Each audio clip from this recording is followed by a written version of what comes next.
Hello everyone, I am here to help you today.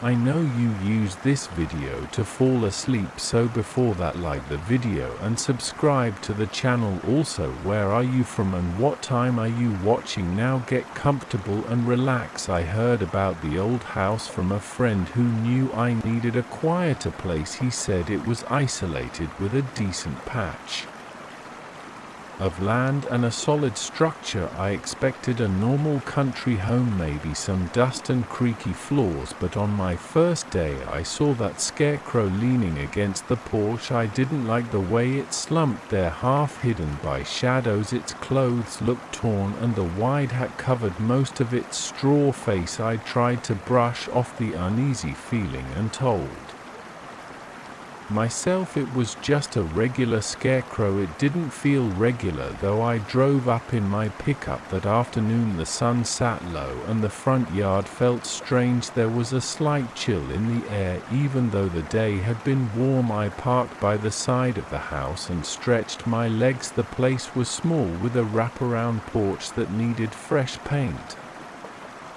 The steps creaked and the floorboards looked scratched in spots. Weeds grew along the edges. The roof seemed okay. At least I grabbed a couple of boxes from the truck and carried them inside. I glanced over at the scarecrow. It was slumped against the railing, one arm partly raised. The fabric on that sleeve was ripped and the straw poked through. A big hat drooped down, hiding most of its features. Only a bit of straw poked out from the brim. I tried not to stare. I told myself it was just an old decoration the previous owner left behind inside the house. I sat down. The boxes and looked around. The living room had an old fireplace. The walls needed a fresh coat of paint. There was a faint smell of dust and mildew. I looked out the window toward the porch. I saw the shape of that scarecrow. It made me uneasy, but I wasn't sure why. I told myself to stop being dramatic. It was just straw and cloth. Over the next few hours I hauled more boxes inside. I arranged some furniture. My back started to ache. By sundown I was sweating and tired. That first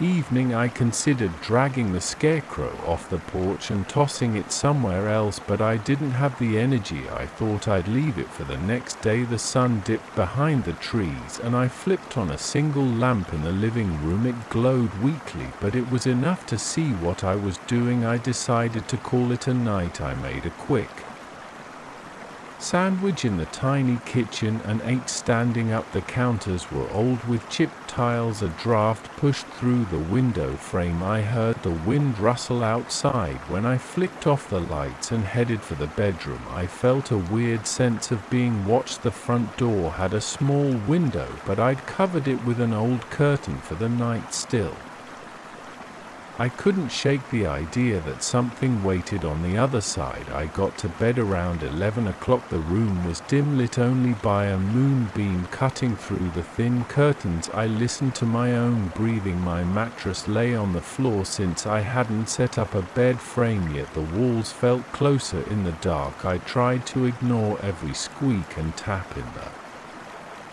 house. It was an old place bound to make sounds. Then I heard something on the porch. It sounded like a soft scrape, as if a light object dragged across wood. I tried to tell myself it was the wind, but I got up quietly and approached the bedroom window. I pulled the curtain aside a little and looked out. The porch was partially visible from there, but I couldn't see the scarecrow. My heart pounded in my chest. I stared for a while, waiting for movement. Eventually I gave up and tried to sleep. I woke up at dawn feeling stiff. I rubbed my eyes and got dressed in jeans and a shirt. I went out to the porch. My heart skipped when I saw the scarecrow. It was still leaning there, but it looked angled differently, as though it had been shifted. I guess maybe the wind had pushed it. Then I noticed something on the third step down. A small bird lay there dead. Another one sat 2 steps below it. Both looked untouched except for some bent feathers. No sign of blood or anything else. It was almost like they'd been placed there. My stomach tightened. I went down the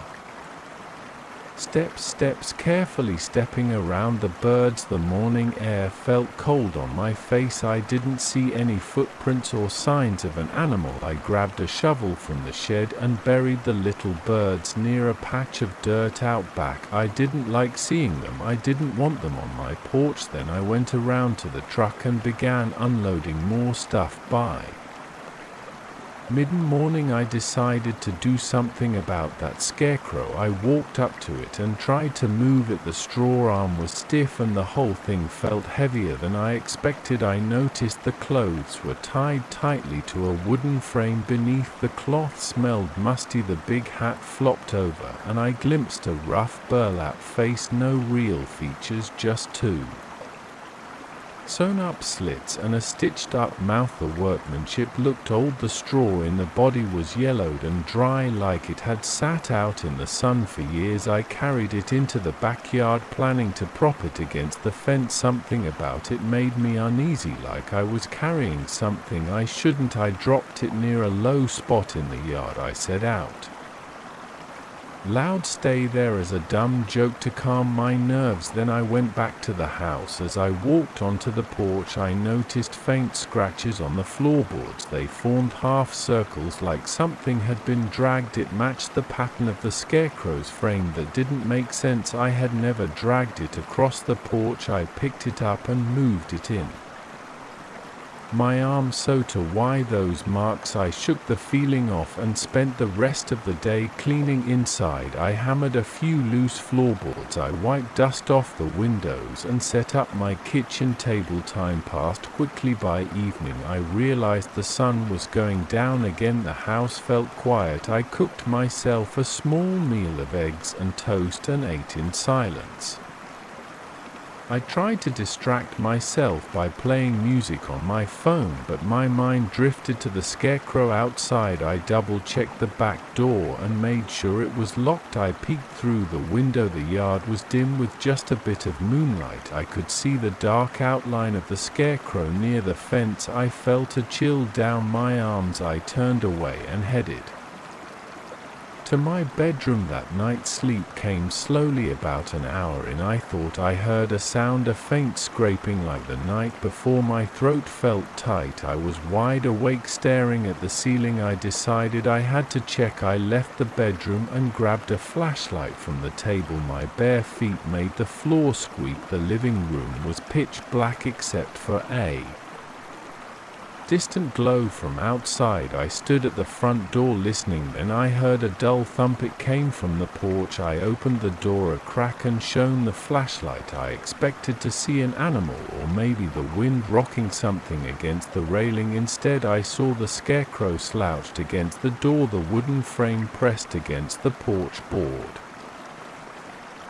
The arm with the torn sleeve was half raised like it was pushing on the door. My heart pounded so hard I thought I'd pass out. I flashed the light on its face. The hat had slipped back a bit, revealing the burlap cloth. I swear it looked like the stitched mouth was parted, but maybe that was the angle of the fabric. I wanted to slam the door and lock it, but I forced myself to step outside. My breathing was shaky. I grabbed the scarecrow by the arm and dragged it off the porch. I pulled it around the side of the house near the trash bins. I didn't know what else to do. I didn't want to leave it out front. Once I let go, it sort of toppled forward, landing with a muffled thud on the ground. The hat fell off. I picked it up and placed it back on the head, feeling a weird urge to keep it covered. Then I hurried inside, locked the door, and tried to calm myself. I slept badly for the rest of the night, waking up from every little noise. When I got up in the morning, I went to check on the scarecrow. It wasn't behind the trash bins. My stomach lurched and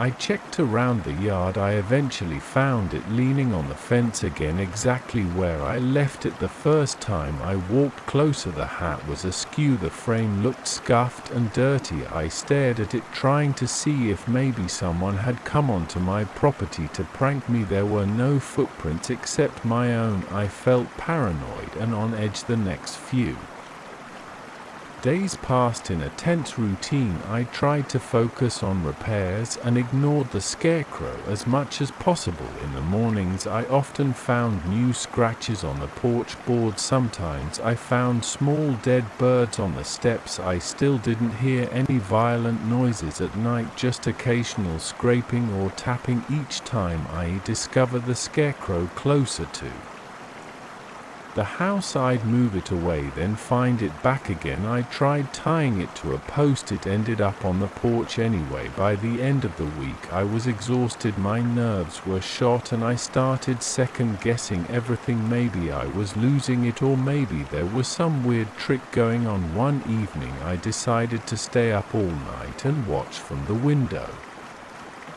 Around 2 a.m., I sat in the living room with the lights off. The darkness felt oppressive. I used a small flashlight just to see my watch. At about 2:30, I heard the porch steps creak. My heart pounded. I inched over to the window. The moonlight was faint, but I saw a shape move up the steps. It was the scarecrow. It looked like it was half standing, half lurching. The wooden frame squeaked. Its arm reached out in slow jerks. Each step caused a dull thud on the boards. I froze in place. I wanted to rush out, but fear locked my legs. I heard the doorknob rattle. There was a light scrape, then silence. Eventually I heard a soft dragging sound, like the thing was moving away. I waited a long time before I dared to peek out again. By then the porch was empty. I saw fresh scratches near the door. In the morning I realized I couldn't live like this. I decided I had to remove that scarecrow for good. I checked the barn that came with the property. I found an old fire pit outside near some stacked bricks. I lugged the scarecrow there that afternoon. My hands trembled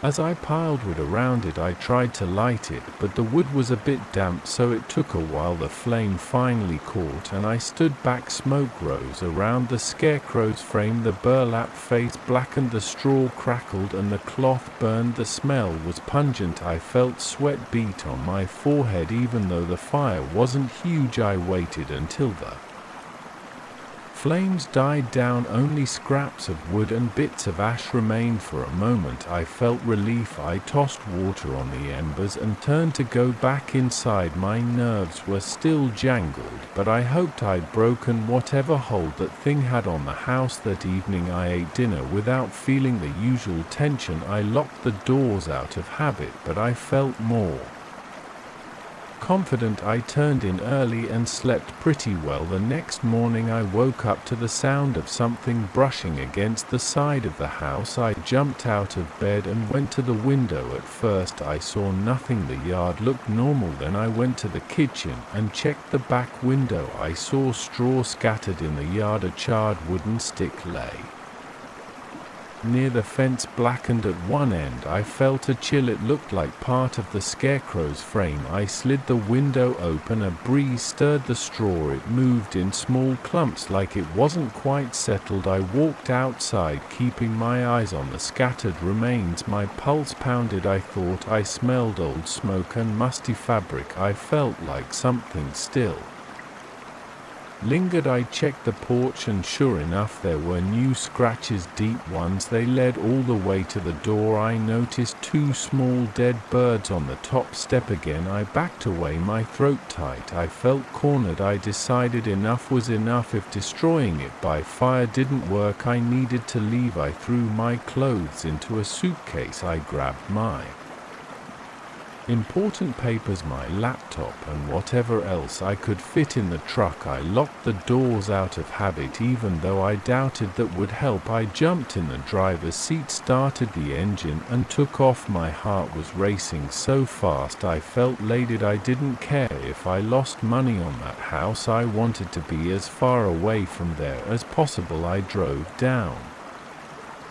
the dirt road, glancing in the rear view mirror. The house shrank behind me, the porch barely visible. I caught a glimpse of something near the railing, like a shape with a wide hat. Then the turn in the road blocked my view. I kept driving. I forced my eyes on the road, ignoring the nod in my gut. I refused to slow down until I reached the main highway. I Don't know who put that scarecrow there or why it seemed to move on its own. I only know it didn't want me in that house. Maybe it was some old curse or some twisted piece of local folklore. I'm not going back to find out. I left that place behind along with the birds on the steps and the dragging sounds at night. Even now I feel a chill when I think of it. I don't care if I never see a scarecrow again in my life. I'd rather forget the way its wooden arms scraped the boards, the way it always found its way back to the porch, and the cold dread that took over whenever I saw it propped there. That place is someone else's problem now. I'm done. I walked into the lobby with my clipboard in hand, ready to assess the place. The manager had warned me about the attic, but he didn't explain why. He just said something about strange noises and old junk. I'm used to old junk. Most of my projects involve peeling paint, sagging floors, and leaky roofs. I didn't expect laughter, and I definitely didn't expect to see those masks. I climbed the stairs to the top floor. The railing felt shaky under my palm, and the air smelled like stale mothballs. There were patches of water damage on the walls, and the paint had bubbled in a few spots. Whenever I see that, I note it down. I need to check the insulation, maybe the gutters, find the cause of the leak. Simple enough. I thought I just had to get a clear idea of the structural problem so I could give the manager a detailed plan. At the end of the hallway I found a narrow door marked storage. Behind it a set of wooden steps led up to the attic. The steps creaked under my weight, each one a sharp groan that reminded me of an old rocking chair. The higher I went, the darker it got. I could feel the dust on my face. My eyes burned and I tried not to sneeze. The overhead bulb flickered, but it was enough to see the wooden rafters crossing above. When I reached the attic, I paused at the top step and scanned the space. It looked large, with low slanting ceilings. Stacks of boxes lined the walls and old furniture was scattered around. A faint smell of rotted fabric and damp cardboard drifted in the air. My boots crunched on something that felt like dead insects, maybe old beetle shells or bits of plaster. There was a single window at the far end. It looked grimy, letting in a weak beam of light that fell across the floor. I took a few steps forward and heard a scraping sound in the corner. My heart sped up. I've dealt with rats before, but that didn't sound like a rat. It sounded bigger, or maybe just heavier. I shone my flashlight toward the noise, but nothing moved. I exhaled and checked my watch. I wanted to get this over with quickly. I started my inspection. I looked at the rafters, checked for any obvious cracks, and examined the inside of the roof. The cross beam seemed sturdy enough, but I spotted signs of mildew, so I made a note on my clipboard. Then I heard a laugh. It sounded like someone choked. It wasn't deep, it was high-pitched in a weird scratchy way. It lasted for about 2 seconds, then stopped abruptly. I froze and listened. Nothing else. I waited a few more seconds. My flashlight pointed toward the far side of the attic. Then I heard another laugh. It came from somewhere to my left, this time behind a pile of stacked chairs. I wanted to call out, but I also felt uneasy. If there was a trespass, I needed to handle it calmly, so I took one step at a time toward the chairs. My pulse felt strong in my ears. I reached the chairs and moved them aside, trying to avoid the big cobwebs. I found no one behind them. The dust in the air made it hard to see much. I stepped around an old table and aimed my flashlight at the next corner. The laughter started up again, this time from behind me. I spun around and my flashlight beam wobbled across the floor and a stack of crates. I didn't see anyone, I told myself.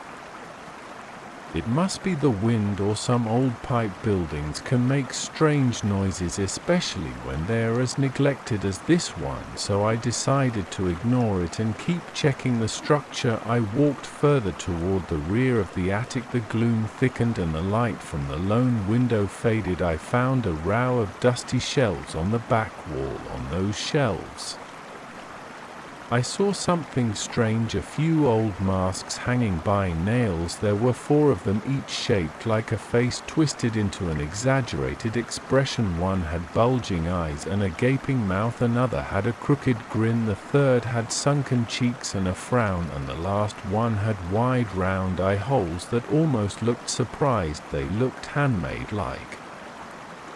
Someone had molded them out of plaster or some kind of clay. The paint was chipped and the edges were cracked. I stepped closer and felt a cold draft on my neck. My eyes watered from the dust, but I couldn't look away from the masks. Each one had tiny holes for the eyes and nose, and I swore I saw movement inside those holes. My flashlight was steady, but I could have sworn the shadows around the eyes twitched like something living was inside. I exhaled and blinked a few times. I tapped one mask lightly with my flashlight. It swung a bit, then settled back. No movement, just dust. I told myself I was imagining things. I turned around to go back to the main area, and something tugged the bottom of my pant leg. It felt like a small hand or a claw. It wasn't a snag on a loose nail, it was an actual pull, a yank that made me stumble half a step. My throat tightened. I aimed my flashlight down at my legs, but there was nothing there, just the dusty floor and my own boots. I stood still for several seconds, my breath held, and listened. There was quiet. I felt sweat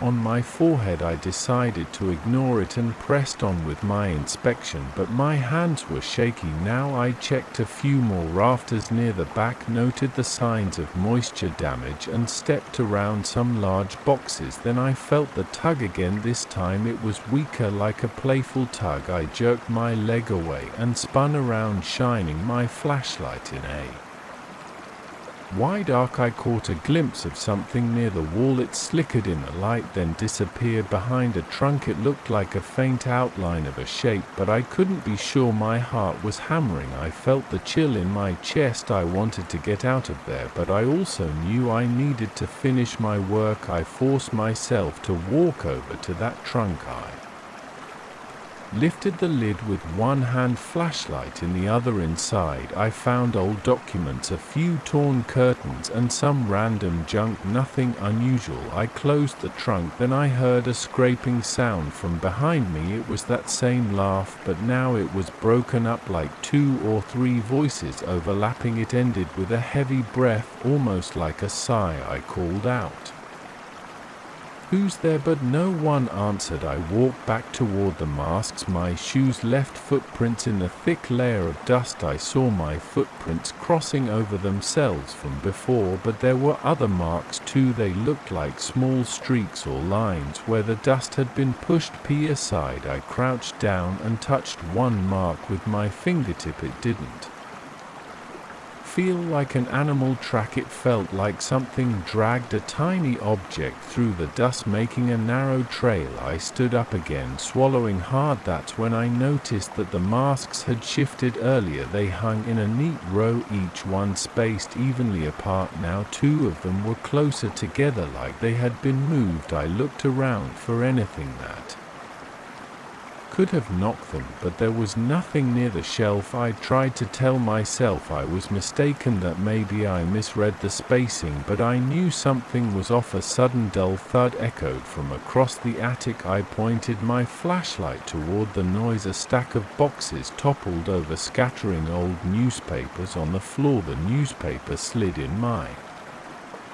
direction, carried by a faint breeze. I smelled something stale in the air, like wet cardboard and rancid glue. My hand shook a little as I walked over to the boxes, stepping carefully around the scattered papers. There was nothing behind them but the wall, and I saw no holes or vents. I couldn't figure out where the breeze came from. I remember my chest tightening at that point. My scalp prickled, my ears felt warm. I decided to wrap up as fast as possible. I looked at the rafters one more time, then started to head back, but the pull on my pant leg came again. It was insistent now, almost like it wanted me to stay. I kicked my foot out and said, "Stop." My voice came out louder than I expected. I stood still, breathing hard. Then the laughter started up again, this time to my left and right at the same moment, as though there were several of these things around me hidden behind the furniture and boxes. I made a run for the attic door. My flashlight beam bobbed up and down, and I felt the dusty floor giving way under me slightly. The boards creaked. It felt like something was behind me, but I didn't look back. I just kept going until I reached the stairs. The door was still open. I almost tripped on the top step. In my hurry, I clattered down the wooden steps. The flickering light bulb above barely lit the way. When I got to the hallway, I let out a shaky breath. My hands felt clammy. My shirt stuck to my back.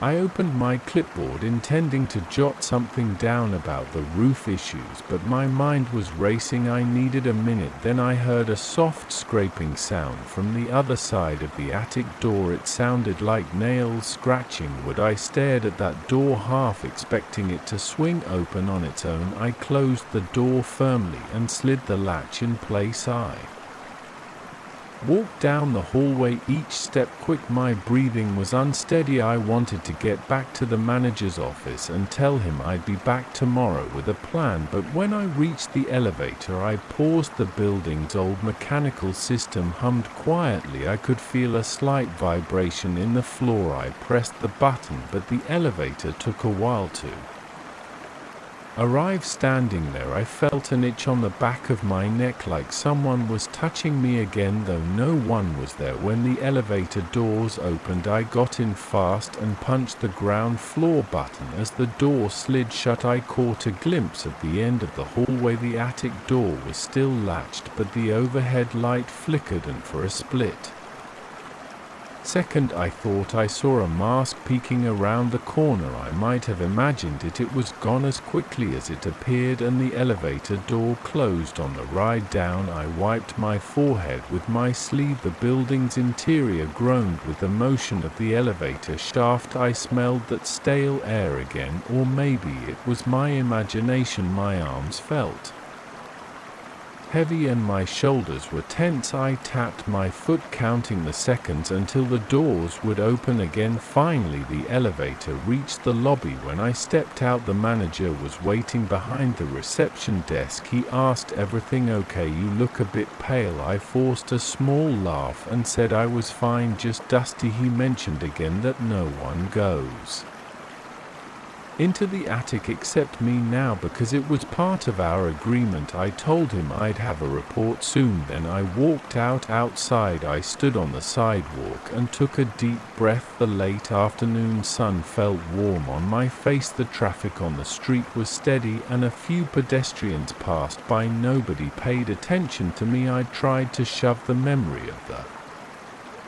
laughter out of my head. I told myself it was just a strange echo in an old building, but I kept picturing those masks, especially the one with the gaping mouth. It gave me the impression that it was always watching. That night I sat at my dining table with the building's blueprint spread out. I marked areas that needed reinforcement, took note of the places where moisture damage was worst, and wrote down the approximate costs for repairs. My pen felt slippery in my hand. I got up a few times to pour a glass of water, just trying to shake off that nervous feeling. Every time I closed my eyes, I saw the shapes in the attic, or imagined that tug on my pants. I decided to visit the site again the next day, but only in the morning. I wanted more sunlight up there. The manager gave me an extra key so I could enter the building on my own schedule. I arrived at about 10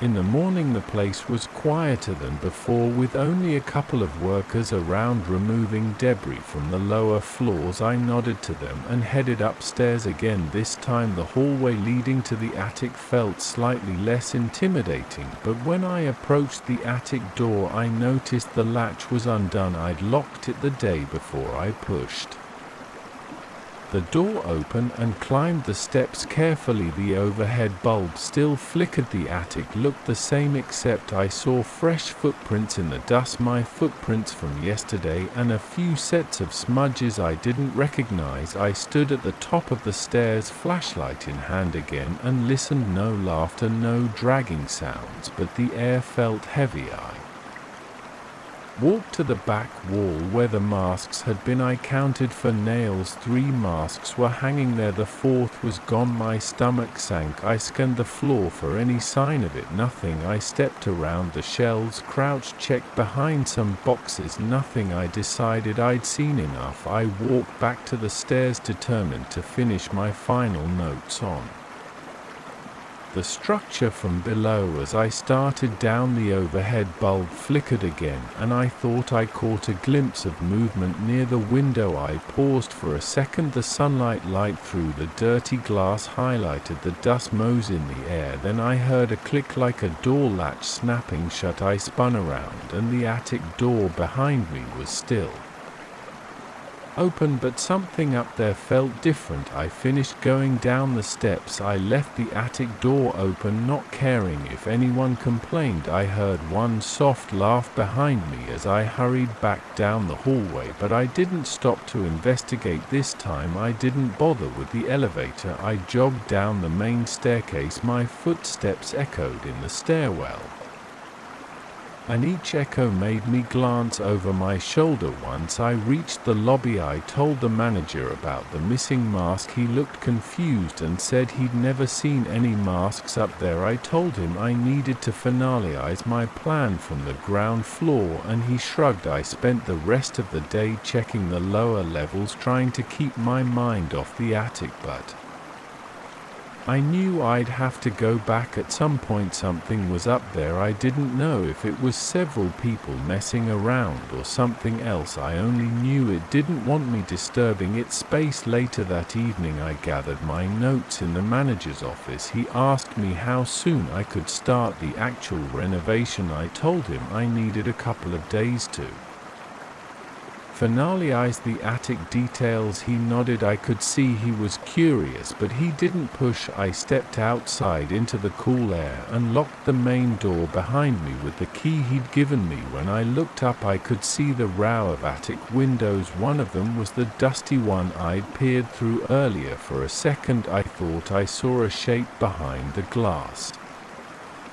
Maybe a face, but it was too quick to be sure. I felt a chill in my arms. I stood on the sidewalk again, just like the day before. Cars passed by honking, and a group of office workers walked past chatting about something trivial. I stuffed the key in my jacket pocket and headed to my car. As I opened the door, I felt that same sense of unease, like something was behind me watching me. I glanced over my shoulder. Nothing, but I caught a reflection in the car window, my own face, pale and tense. I got in, started the engine, and told myself I'd handle the attic carefully. I decided I might bring someone else next time, maybe one of the work crew. I needed to keep it professional. I couldn't run away from a job because of strange noises and odd masks, but the thought of going back up there made my stomach knot. I drove away, trying not to look in the rearview mirror too often. I planned to spend the evening reviewing my notes, triple checking the blueprint, but I knew I couldn't ignore the attic. There was more going on up there than just old junk, and the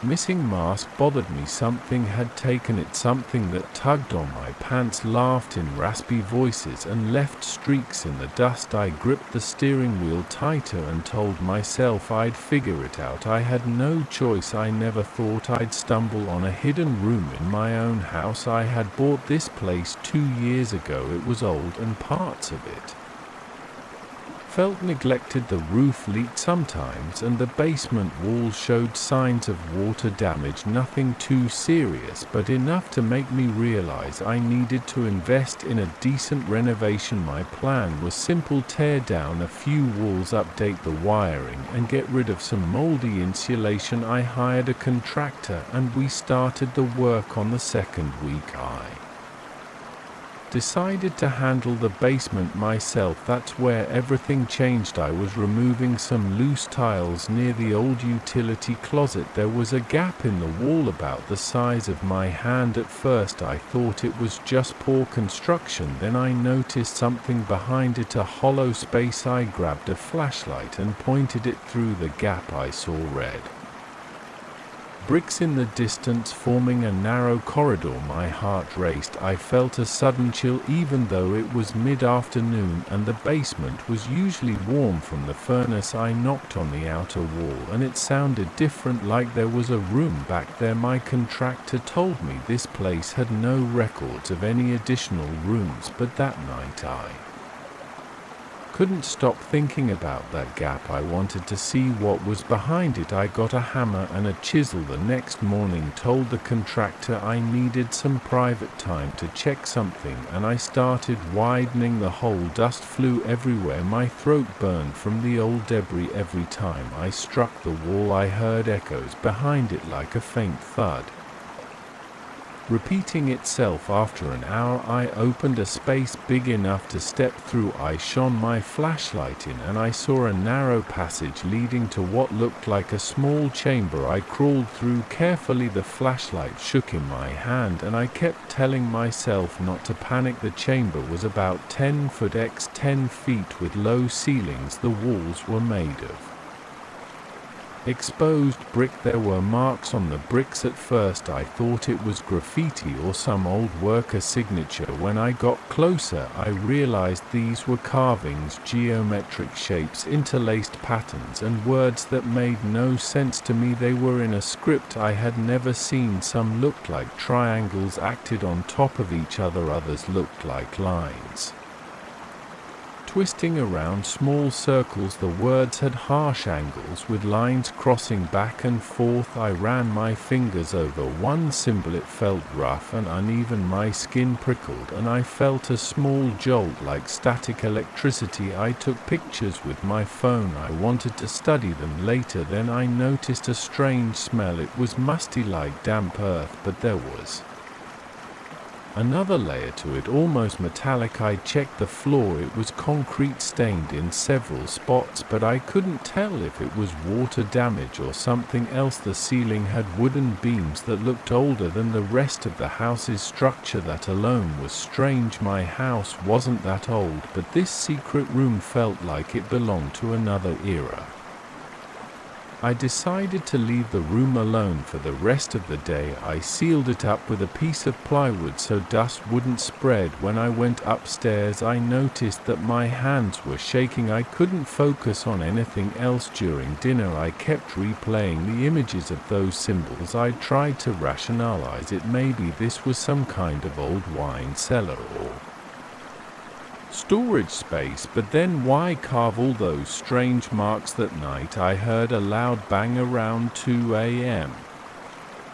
I jumped out of bed. My heart pounded. I listened for another sound, but all I heard was the hum of the refrigerator downstairs. I couldn't fall back asleep for an hour. I kept feeling an uneasy tightness in my chest, like I was expecting something bad to happen. The next morning I sent the contractor to work on the upper floor so I could have the basement to myself again. I wanted to do some online research. I sat on a folding chair near the hidden room entrance with my laptop on my knees. I tried looking up geometric symbols and unknown scripts. Most of it led me to random websites about ancient alphabets or occult practices. Nothing matched the carvings exactly, but I found a forum where people shared photos of weird markings found in old buildings. I posted one of my pictures. Within an hour I got a reply from someone who claimed these symbols were part of an old hermetic tradition. They didn't give me much detail, just said it was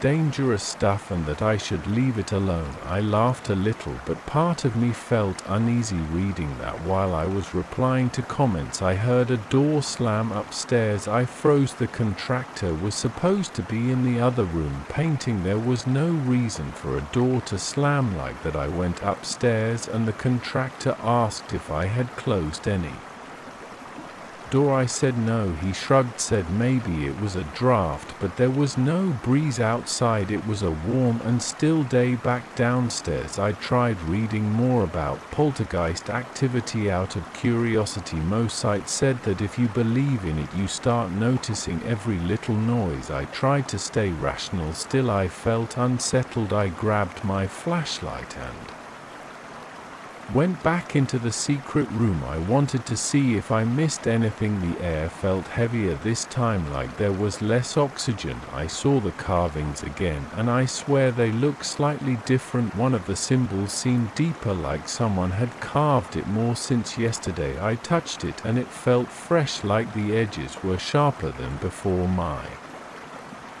stomach tightened. I backed away and nearly tripped over some loose brick on the floor. I went upstairs and decided to take a break. I watched some TV, tried to focus on a cooking show, but I couldn't keep my mind off the secret room. After a while, I realized the contractor had left for lunch. The house felt too quiet. Then I heard a scratching sound near the basement steps, like nails dragging onward. My palms got sweaty. I stood up, walked to the top of the basement stairs and listened. Silence. I flipped on the basement light. The scratching stopped. I stared down, waiting to see if anything moved. The stairs were empty. I turned off the light, but as soon as I did, the scratching resumed. I flipped the light back on and it stopped again. My breathing got faster. I felt my pulse throbbing in my neck. I took a few steps down, feeling the wood creak under my feet. The scratching got louder. It sounded like it was coming from inside the wall. I pushed on the drywall, but was solid. I felt a strange vibration in my fingertips, like a faint buzz. It faded after a few seconds, then everything was quiet. I went back up, sat on the couch and rubbed my hands on my jeans, trying to calm down. Over the next few days, odd things kept happening. The contractor reported that the windows rattled in the living room. Whenever he stepped away, I heard faint voices in the hallway, but when I checked, no one was there. I woke up a few nights covered in sweat, certain I had heard someone breathing beside me, but I was alone. My laptop started acting up whenever I researched, the symbols glitching or freezing as if something was trying to stop me from learning more. Eventually I downloaded some old texts from obscure corners of the internet. I found references to curses and seals to ancient WRS meant to lock away entities. A lot of it sounded like paranoid rambling, but the pictures they included showed symbols similar to what I had in that room. I felt a mix of excitement and fear. On one hand, I wanted to decipher everything. On the other, I worried I might trigger something beyond my control. I printed out a few pages, took them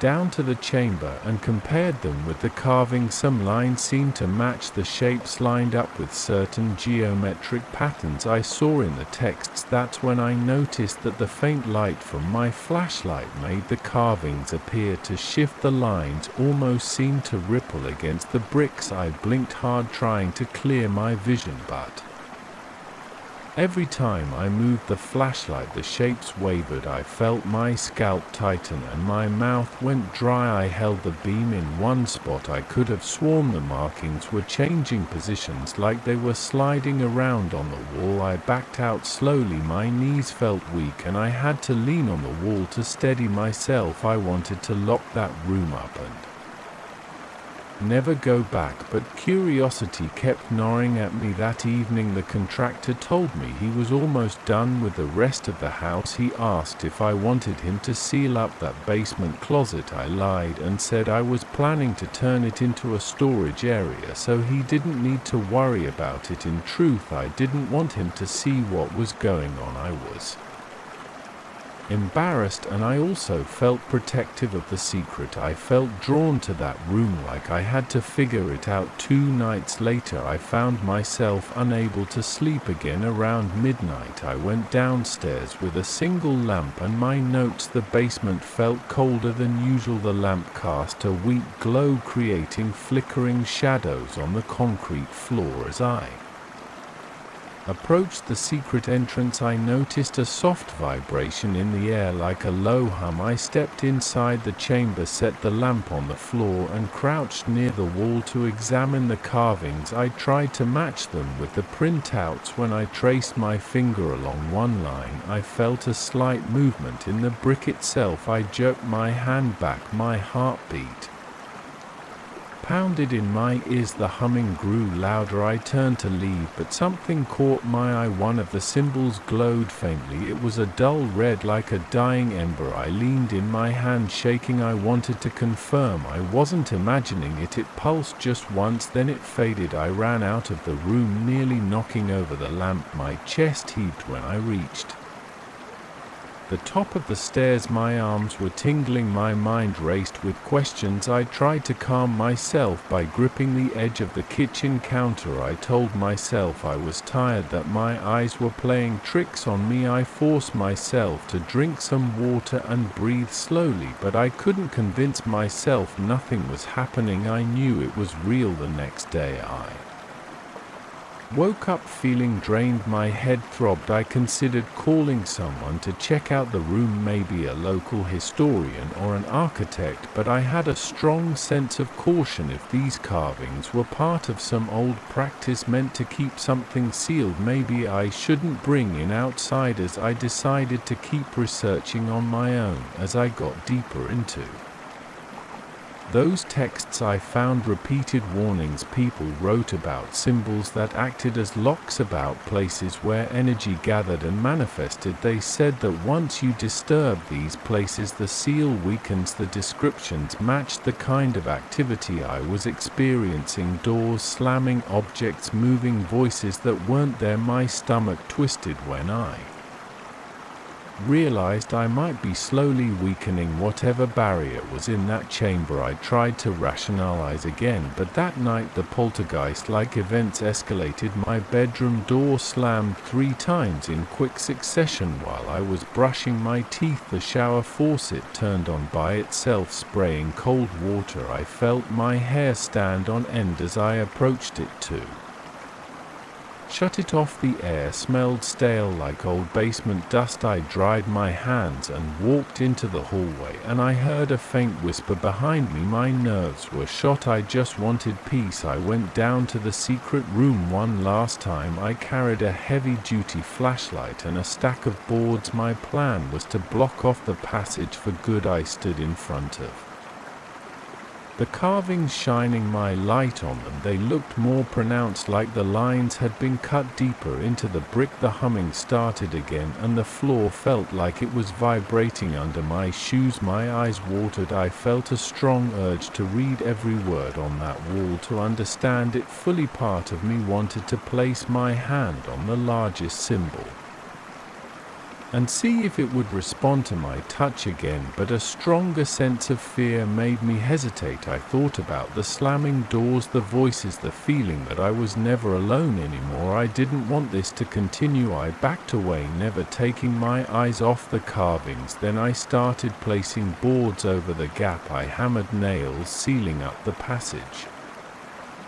Each swing of the hammer felt like it took more effort than usual, like the air was thicker. When the last board was in place, the humming quieted. I could still feel a slight vibration in my ears, like the aftermath of standing near a loudspeaker. I left the basement, turning off the lights behind me, and locked the door at the top of the stairs. It's been a week since then. I haven't heard any do slam. The windows are steady. I still feel uneasy, and I occasionally catch myself glancing at the basement door. Sometimes I hear a faint tapping down there, but it stops when I get too close. I haven't opened the sealed room. My contractor finished his work and left. The renovations are basically done except for that one hidden space. I'm torn between wanting to forget it ever existed and feeling a pull to uncover more, but I can't deny that things calmed down after I boarded it up, so for now I'm leaving it alone. I keep my research hidden away. I don't talk about it with friends. If I sense something stirring, I go outside until it passes the House feels like mine again mostly. I don't know what's behind those carvings or where they came from, but after experiencing the doors slamming, the windows shaking, and the voices echoing at night, I'm convinced there's something in that chamber that isn't meant to be disturbed. I've learned my lesson. Sometimes it's better to leave old secrets buried and sealed. I wasn't expecting anything strange when I unlocked my door after 2 weeks out of town. I figured I'd walk in, drop my bags, and crash on my couch, but as soon as I flipped on the living room light, I saw these faint wet outlines on my wall. They looked like someone had pressed a body against the paint. I stood there staring because it didn't make any sense. It wasn't a spill and it wasn't water from a leak. It had a human shape, almost like a person had leaned their arms at the sides. I checked the ceiling for a burst pipe or something. Everything looked normal. The outline was just there, a little darker than the rest of the wall and kind of glossy. When I moved closer, I put my bags down and touched it with my fingertips. My hand came away damp, almost slimy. I wiped my fingers on a paper towel. That's when I noticed more of those outlines near the baseboard, kind of stretched out on the floor. It was like someone had laid down in a fetal position. It spooked me, but I tried to convince myself it was just some weird condensation or maybe a prank by the neighbor. With a sense of humor, it felt wrong though. The shapes were too precise. I pulled out some cleaning wipes and tried to scrub one of the spots on the floor. The moisture smeared around but didn't completely go away. I pressed harder and eventually it seemed to fade a bit. I spent the next half hour going around my living room wiping down each shape I could find. They weren't all the same size or pose. One looked like it had bent knees, another looked like it had an arm stretched up almost as if waving. When I was done, I was irritated, tired and confused, but I didn't feel like dealing with any more. I just wanted to take a shower and forget about it. That night I lay in bed scrolling through my phone, trying to distract myself. I thought about calling a friend or my landlord, but I didn't have the energy. Instead, I told myself I'd call an inspector in the morning. I turned off the lights, closed my eyes, and tried to fall asleep. Around midnight, I started hearing soft dripping sounds. At first, I thought it was a faucet in the kitchen. Then I realized it was more like random droplets hitting the floor in different parts of the apartment. It wasn't steady. Sometimes I heard it near my closet door, then near the bathroom, then somewhere in the living room. I rolled onto my side hoping it would stop, but it didn't. I got up, turned on the lights and walked around the apartment. I checked my sink. It was dry. Toilet wasn't running. Shower wasn't leaking. The sound seemed to move and I couldn't figure out where it came from. Then I looked at the hallway wall. Another shape was there, about the size of a full-grown person. It glistened under the overhead light. I put my hand on it, wet, cold and a little sticky. It was too late to call anyone, and I felt my stomach tighten. I grabbed more wipes and tried to clean it. My arm started shaking from the effort. I was annoyed, but I was also getting nervous. Why did it keep showing up? I managed to sleep a few hours, but I felt drained. The next morning I walked to my kitchen and saw fresh stains along the counter. They looked like handprints, maybe 4 or 5 scattered around the edge where you'd place your palms if you were leaning forward. I checked my own hands, thinking I might have somehow caused that. In the middle of the night, my hands were dry. The prints were larger than my hands. They also had a faint shimmer, and they left a slimy residue when I ran a paper towel over them. I called my landlord around 900 in the morning. I tried to keep calm. I told him I was dealing with these wet stains that looked like body outlines, and he sounded skeptical. He said maybe there was a humidity problem or mold. He told me to open my windows, let some air flow and see if it dried out. He also mentioned he'd try to schedule a maintenance guy, but he wasn't sure when I hung up feeling annoyed, but I opened my windows and hoped it would help. I spent the rest of the day poking around the apartment looking for hidden leaks. I pulled my fridge away from the wall, checked behind the washing machine, opened the bathroom cabinet. Everything looked normal, no puddles, no cracked pipes. The only thing I found was more of those silhouettes. They showed up in random spots. Sometimes they looked like someone was in mid-step, as if frozen in a dance move. In one corner it looked like two figures overlapping, like they were wrestling or maybe hugging. I tried to keep calm, but every new shape made my chest feel tight. Cleaning them became a routine for me. Over the next couple of days I would wake up, check the walls and floor, wipe down anything that appeared, and then go about my day. I started to notice these shapes forming faster. Sometimes while I was in another room I'd hear a faint wet squelch or maybe a soft hiss, and I'd rush to see a brand new shape on a wall that was clean minutes ago. I couldn't figure out how it was happening. It was like something was moving through the apartment, leaving these outlines behind. 3 nights in, I was watching TV with all the lights on. I had this feeling of being watched, which made no sense because the apartment was empty. I heard a shuffle near my doorway and I snapped my head around. For a split second I saw a shape in the dark. It looked like a pale figure about my height with dark shiny eyes. Then it was gone. I thought maybe I was hallucinating, but I checked the floor near the door and found a fresh wet silhouette. It had the shape of someone standing with an arm raised like they were about to knock on a door. My heart started pounding. I stood there feeling my pulse throbbing in my temples, and I just stared at that outline. It felt like I was losing my mind. I grabbed my phone, ready to call the landlord again or maybe a friend, but I hesitated. What would I say? That I was seeing these wet ghosts? No one would believe me. I decided to keep it together for a bit longer. I wiped up the new shape and put a folded towel against the spot, hoping to dry it out more. I crawled into bed and tried to sleep with the lights on, but every time I closed my eyes I thought I heard faint footsteps. My arms and legs felt tense, my scalp prickled. I lay there with my eyes wide open, waiting for something else to happen. A couple more days passed. Every time I wiped down a shape, a new one appeared somewhere else. They were getting larger. Some reached almost from floor to ceiling. Others were smaller, like a crouched person ready to leap. The positions reminded me of some kind of strange dance or maybe a series of fight moves. I tried to stay away from the apartment as much as possible. I went to work early. I stayed out late, but eventually I had to come back. One evening I was in the kitchen washing dishes when I felt something cold brush against my shoulder. I froze. The feeling was like a damp hand trying to grip me. I whipped around and saw nothing, but on the floor right where I had been standing there was a fresh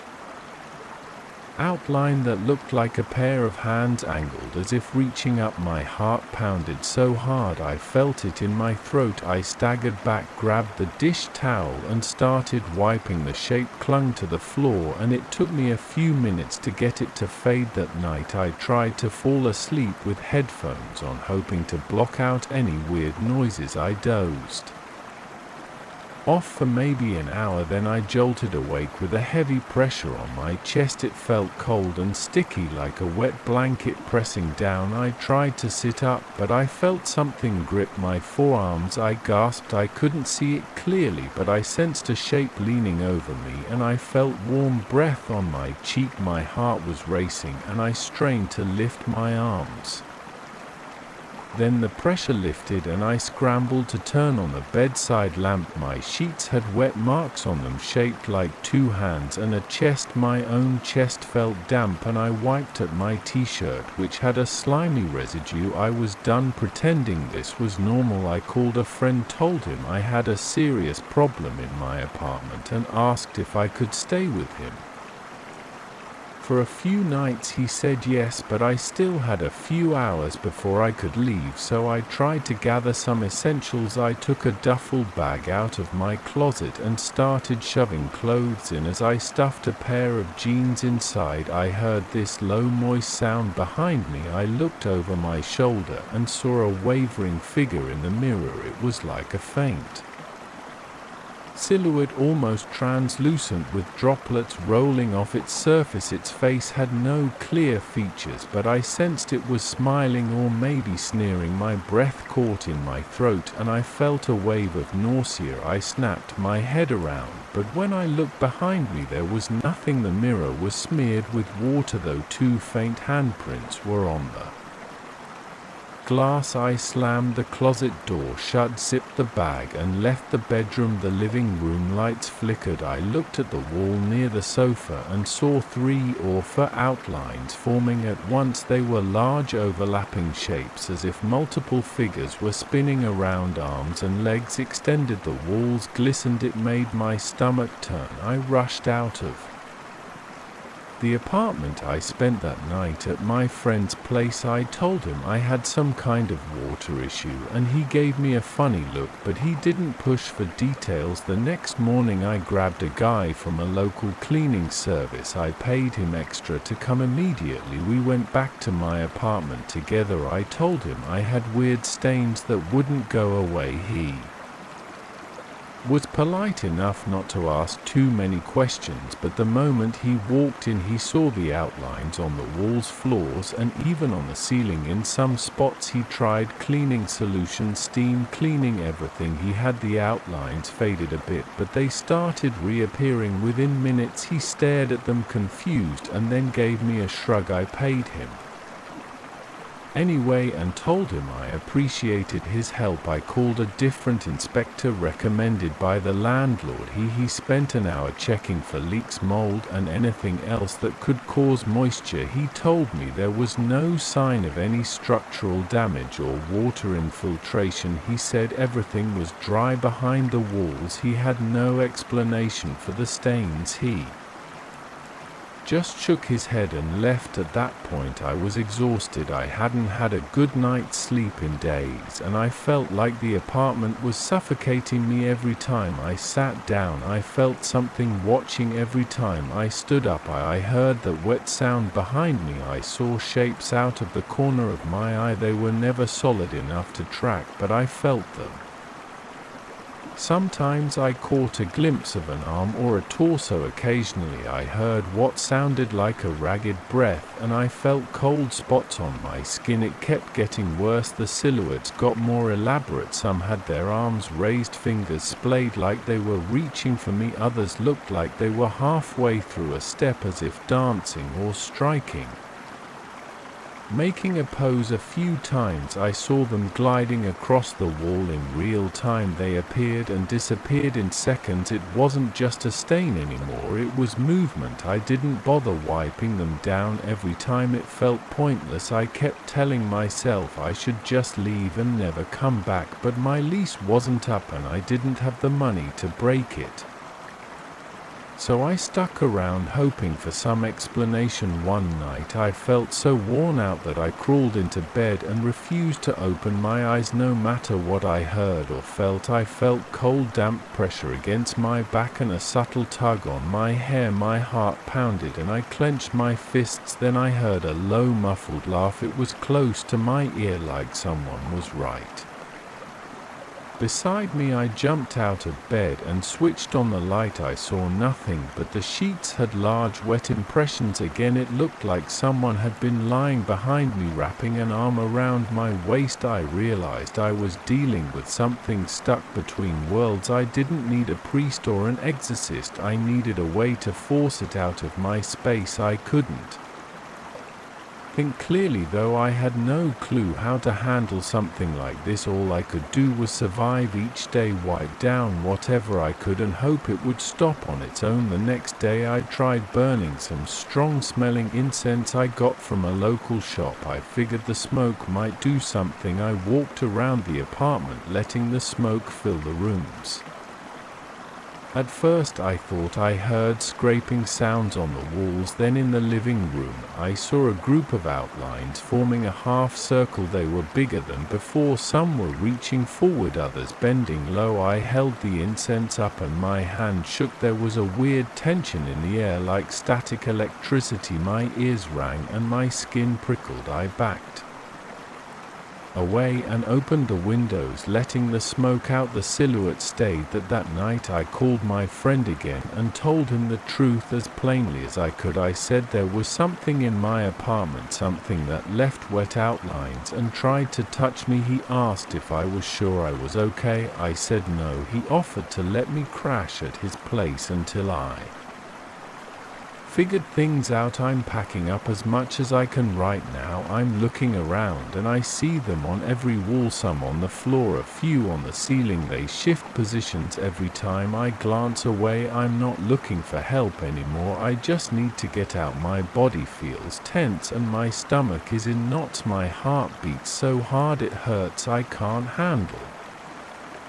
sleeping here another night. I have the sense that if I stay, these figures will start touching me more and more, and maybe I won't be able to fight it off next time. I don't care if I have to pay rent on a place I won't use. I have no choice. I'm leaving this place tonight and I'm not coming back alone. If I do come back, I'm bringing people who know what they're doing right now. I'm standing by my front door with my duffel bag. I feel that damp, cold presence all around me. My arms are shaking and I feel elated. I keep hearing wet footsteps behind me. The wall near me has 3 separate outlines, all facing me. I can see them glistening under the overhead light. The apartment is full of these shapes, and I sense them watching. I'm done. I'm walking out. I'm locking the door and I'm not stepping back in here by myself. I don't know what this thing is, but it doesn't belong in my life. I just hope it can't follow me. I walked onto that property for the first time on a windy afternoon. The sky was bright and the sun felt hot on my neck. A lawyer had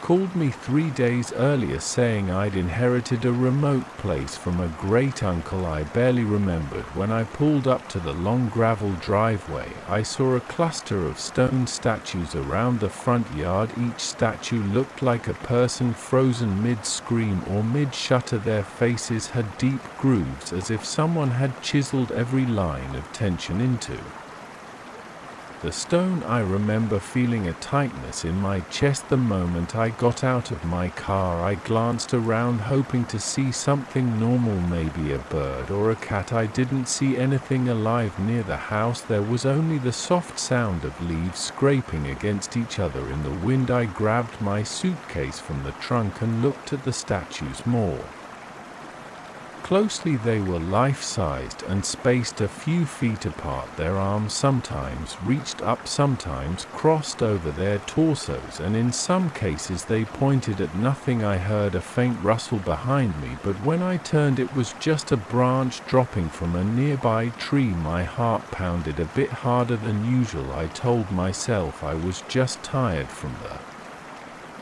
drive. I walked up the porch steps and tried the key. The lawyer sent me. The lock stuck for a second, but it opened on my second attempt and the door let out a long creak. Inside, the air felt stale, like no one had opened the windows in months. The entrance led into a narrow hallway with old wallpaper that peeled at the edges. At the end of the hallway there was a living room with a worn rug and a few pieces of heavy furniture. A layer of dust coated every surface. I set my suitcase down by the couch and walked through the house, opening windows to get some fresh air. The floorboards groaned under my weight and each sound made my heart jump. I felt like someone was watching from behind every corner, but each time I turned around I only saw empty hallways and dusty walls. I found the kitchen in the back. It was small and had outdated appliances. A single window faced the garden where more statues stood in a haphazard row. They were all turned toward the back of the house as if they'd been placed there to stare. Inside I couldn't see their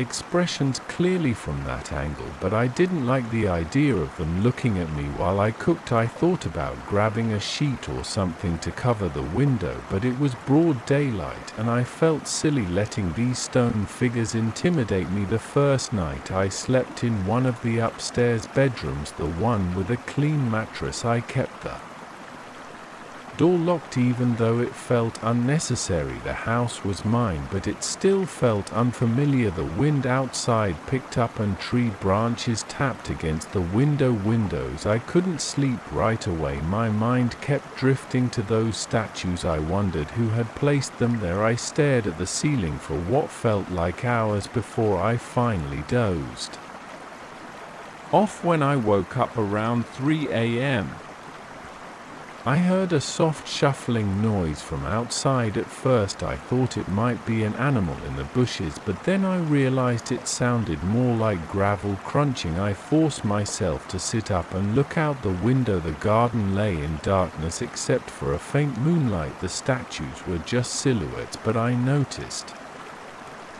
that one of them looked closer to the house than before. I couldn't be sure. I convinced myself it was just my imagination and tried to go back to sleep. My body felt stiff and my heart thumped too fast. I stayed awake until dawn, listening to every little creak and whisper of wind. In the morning I went outside to check the statues. I walked through the garden, stepping over weeds and loose stones. Each sculpture towered in front of me, about the size of an adult. Their eyes were empty holes or shallow indentations. I realized I could see more detail in the daylight. Some of them had cracks around the shoulders or at the base, but I swear the one nearest to the back entrance was about 2 foot closer to the house than I remembered from yesterday. I didn't have any proof, but the footprints in the dirt looked fresh. There were odd marks like something heavy had dragged across the ground. I touched one statue's arm. It felt cold, coarse and unmoving, just normal stone. My skin prickled anyway. I stepped back, looked around to make sure I was alone, and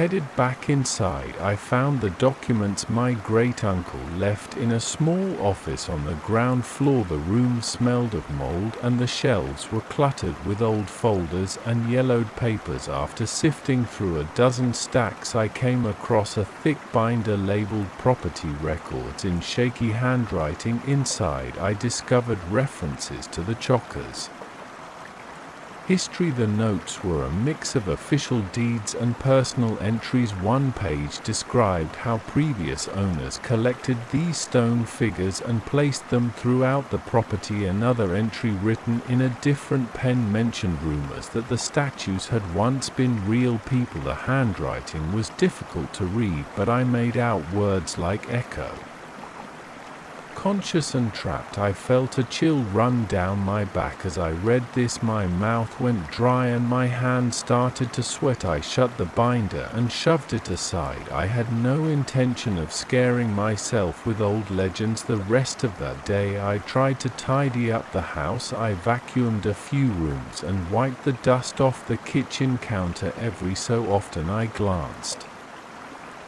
out the windows. The statues didn't move while I watched, but I never felt at ease. The wind outside created a low moaning sound when it passed through gaps in the shutters. I jumped at every scrape of a branch or groan of a floorboard. That second night I decided to stay up late in the living room. I turned on a lamp, set it on an end table, and positioned myself near a window that overlooked the front yard. I wanted to see if anything moved. Around midnight the wind died down and the air went unnaturally still. I heard a faint whisper like someone breathing near my ear. I jerked my head around, but no one was there. My arms and legs tensed up and the hair on the back of my neck stood on end. The lamp flickered once, then stayed on through the window. I caught a glimpse of a silhouette shifting in the garden. It was one of the statues, definitely in a different spot than it was during the day. It looked like it had turned toward the house and its arms were lifted higher. I couldn't figure out how that happened. My rational mind said there had to be a trick here, some movement of shadows, but my gut told me something else. I felt laded, my palms were slick with sweat. I wanted to go to bed, but I stayed put, breathing fast, refusing to blink for long periods. Sometime around 2 o'clock in the morning, I must have dozed off on the couch. When I opened my eyes, the lamp was off and the moonlight shone into the room. My heartbeat pounded in my ears. I heard slow scraping along the front porch. I pulled myself up, my legs shaking, and looked out the window. 2 statues stood right at the edge of the porch, facing the front door. I pulled back, trying not to scream. My throat felt tight and I couldn't form words. I quietly moved away from the window and tried to think the door was locked, but that didn't feel like much comfort. My mind raced. I grabbed a flashlight and crept upstairs to my bedroom. I locked myself in and sat against the door for the rest of the night. By morning my back hurt and my eyes felt gritty from lack of sleep. I forced myself to go outside and check again. The statues were back out in the yard, arranged the way they'd been on my first day here. I circled the property searching for footprints or drag marks. I found a few strange trails in the dirt and some scuffed patches of grass. It looked like something heavy had indeed moved. I looked at the statues' faces again, taking in each tortured expression. My stomach twisted and I felt a wave of nausea. It made no sense, but the evidence was right there. These figures weren't staying put. I remembered the documents I had found, the ones mentioning echoes. I went back to the office. I wanted more details, but I felt a knot in my throat as I read through the pages. One note mentioned that the reflections of people who spent too much time on the property could get absorbed. It warned that if a person saw their own reflection near a statue at exactly the wrong time, they might vanish. I slammed the binder shut. When I read said that my chest tightened and sweat trickled down my temples. I kept telling myself it was some old absurd legend. Over the next few days I started noticing more unsettling things. Sometimes when I walked by a mirror or a window, I caught a glimpse of movement behind me. Other times I heard faint muttering late at night, like multiple voices speaking in low, urgent tones. I never understood any words. The fear in my stomach felt like a constant knot. I paced around the house, double-checking locks and peering out windows. The statues seemed to come closer every night, then return to their original positions. By sunrise one evening, while pacing in the hallway, I knocked over a dusty mirror. It cracked on one side but didn't shatter completely. I caught a brief glimpse of my own reflection. It looked pale, exhausted and wide-eyed. I felt my heart skip a beat when I thought I saw another ship behind me. I turned around quickly. Nothing was there, but the hair on my arm stood up. I dragged that mirror into the office and covered it with an old sheet. I didn't want to risk seeing anything else. A few nights after that, I woke to a scraping sound against the window next to my bed. My body tensed. I reached for a flashlight on the nightstand and slowly got up. My hand shook as I pulled back the curtain. An inch. A statue's face was pressed close to the glass as if it was peering in. Its stone eyes looked hollow, but the mouth seemed to open wider than before. I let the curtain drop and stumbled back. My heart pounded so hard that I thought it might burst. I stood there, breathing fast. I didn't know what to do. If I walked outside, I'd face these statues up close, but staying inside didn't feel any safer. I rushed downstairs and grabbed the binder again. I found a paragraph that described a ritual used by a previous owner. It talked about placing large sheets around the statues to block their line of sight. The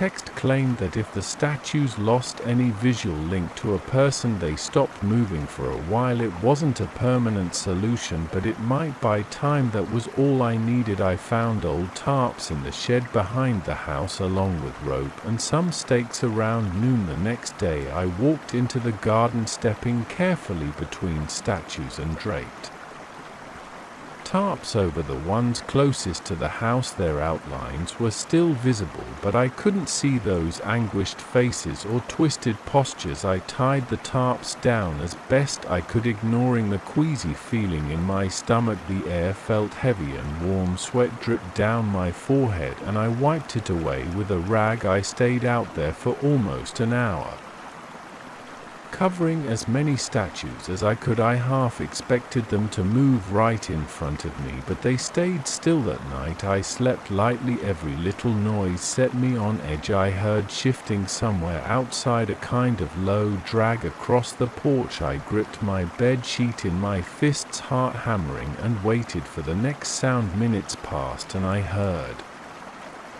nothing else. I allowed myself a small sigh of relief. The tarps had probably stopped them. I drifted off, but my dreams were filled with images of stone hands grabbing at me. In the early morning I found that the tarps were mostly torn off. Pieces of fabric lay scattered across the lawn. The statues stood exactly where I'd left them, but now they were uncovered. Their faces were the same as before, though I sensed a slight change in their posture. One figure near the porch looked like it was leaning forward more than it had been. I swallowed hard and took a step back. I dropped the scraps of tarp and hurried inside. I knew I couldn't live like this. I needed a better plan. I moved through the house, packing my car with the few belongings I had. I decided to grab any important records and lock up the place, but when I went to the office I saw something strange on the floor. The mirror ID covered with a sheet had slid halfway out. The sheet was bunched up and I could see my own face in the cracked glass. My reflection flickered in the uneven surface,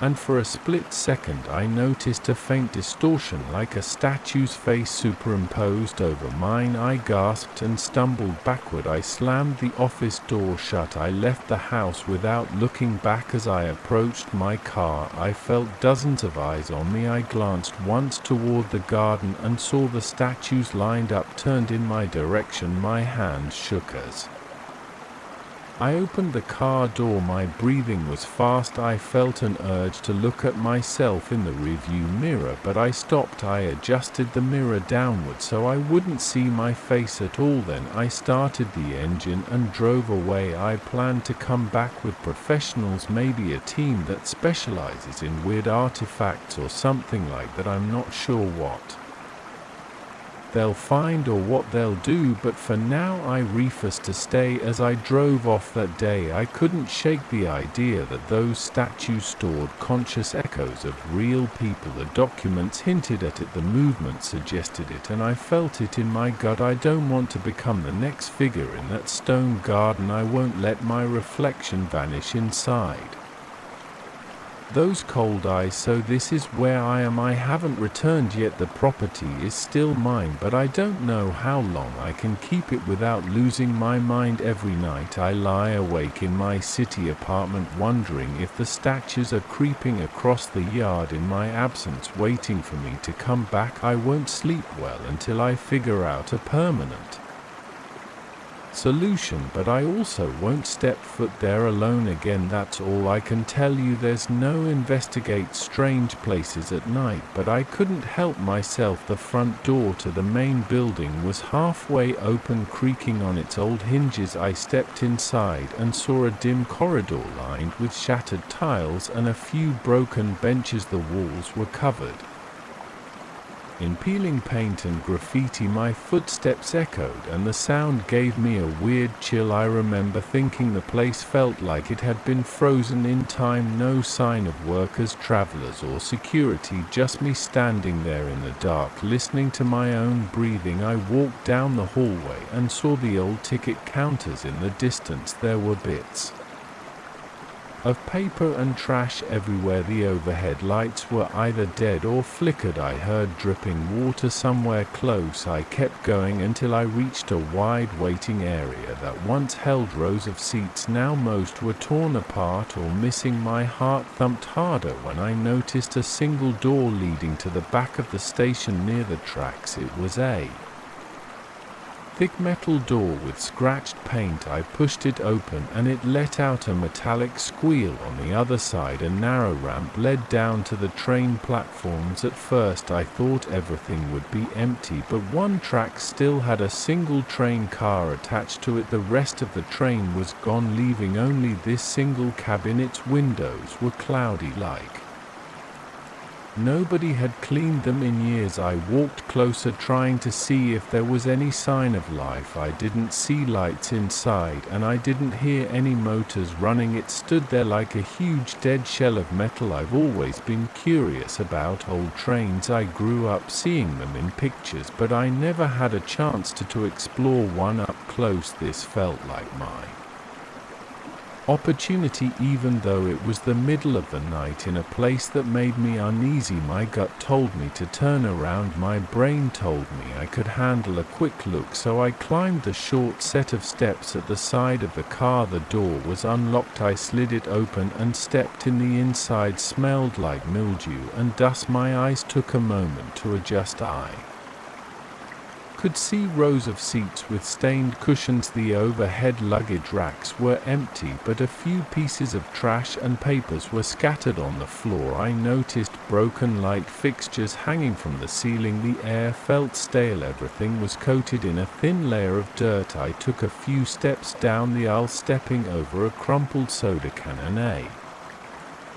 torn brochure. I touched one of the seats. It felt damp and cold. I was about halfway through the car when I heard a faint noise. It sounded like radio static or muffled voices. At first I thought it came from outside, maybe from the wind, but it persisted. I listened harder, and it seemed to come from the broken overhead speakers. They were full of cracks and dark stains, but I could swear I heard a faint sound like an announcement in an echoing station. I froze and waited for it to stop, but it repeated, crackling and cutting out. I couldn't make out words. It just sounded like a long drawn-out whisper followed by something that might have been a station name I didn't recognize. My heartbeat sped up. There was nobody else in that car with me. I was sure of it. The doors had all been locked or jammed. The windows were fogged and dusty. I wanted to tell myself the sound was just an old recording stuck on a loop. Maybe it was a glitch, but my nerves were on edge, so I decided to backtrack and head out. As I turned, a flicker of light shot through one of the overhead bulbs. It was just a flash, then darkness again. That was enough to make me hurry to the door. I pulled on the handle, ready to leave, but it jammed. It wouldn't budge, like someone had sealed it from the outside. My throat tightened and my palms got sweaty. I tried again, using my shoulder to push. Still nothing. I walked back up the aisle, searching for another exit. The only other door was at the far end. I approached it carefully, shining my phone's flashlight in front of me. As soon as I reached the door, I heard a loud screech from the speakers above me. It made my ears ring. I crouched down, clamping my hands over my head. The screech disappeared, replaced by faint murmuring that sounded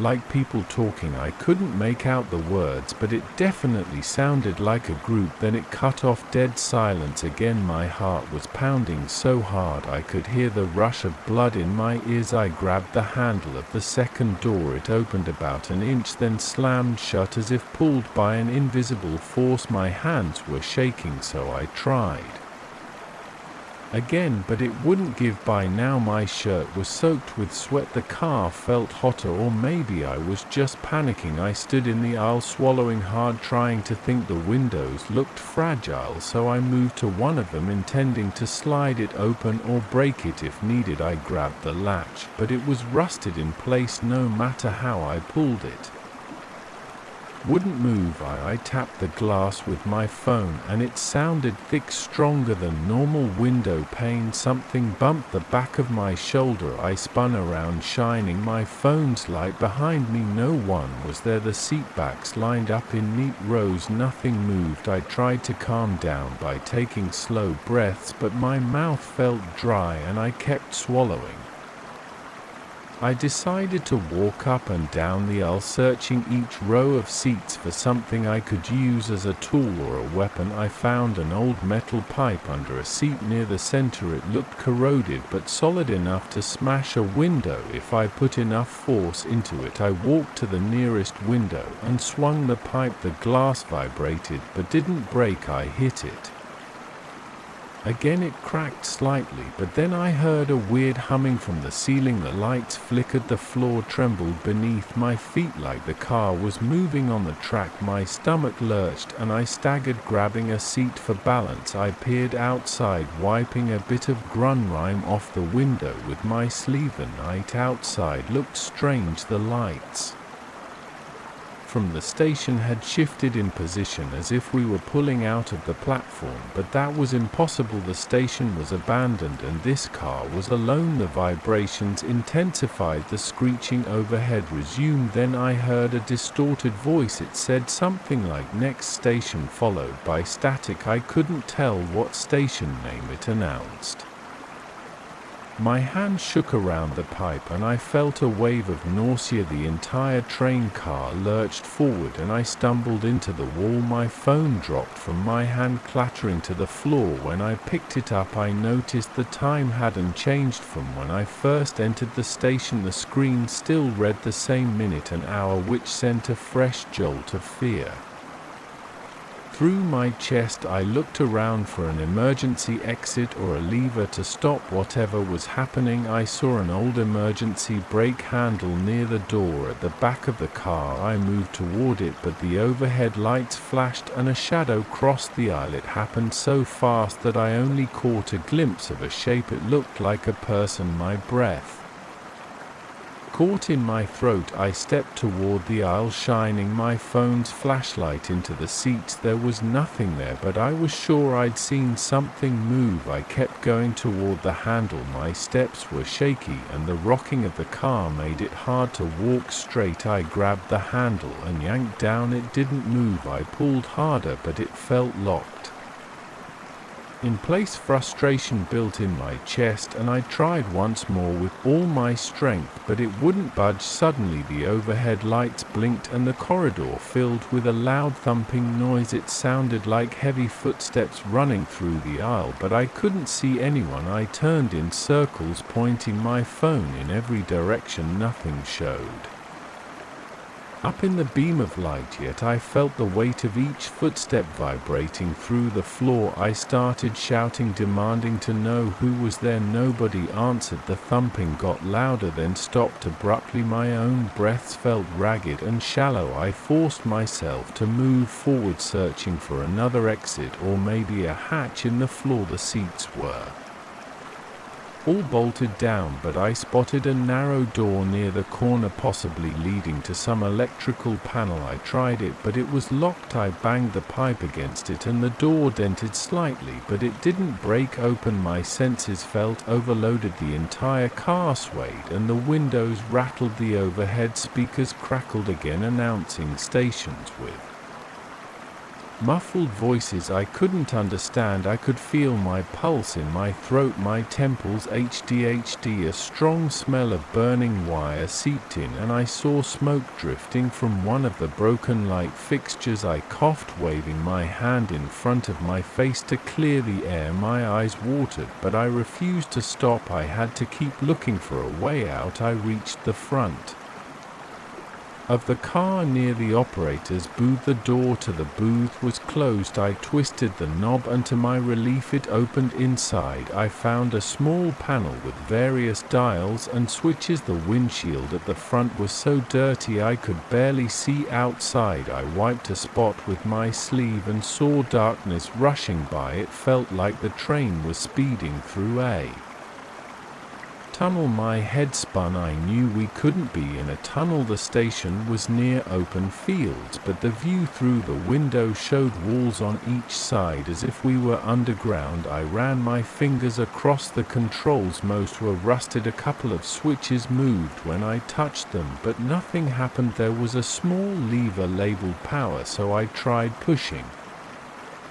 it down. The train's lights flickered and the static from the speakers grew louder. I moved it back up and the flickering stopped. My heart was pounding against my rib cage. My stomach felt hollow. I wanted to find a break or something similar. I only saw an unlabeled red switch near the bottom of the panel. I flipped it and a loud hiss came from under the floor. The car jolted and for a second I thought it might come to a stop. Then it lurched again, throwing me against the operator's chair. I crawled back out into the aisle. My knees felt weak and I used one of the seat backs to pull myself up. The overhead lights had dimmed, giving everything a dirty yellow glow. Shadows seemed to flicker at the edges of my vision. I kept hearing those muffled voices through the speakers. I held the pipe tightly, moving toward the rear of the car again. My goal was to try the emergency door once more. Maybe it had unlocked. As I inched down the aisle, I noticed movement in the seats. I raised my phone's light. A figure sat there facing away from me. It wore dark clothing,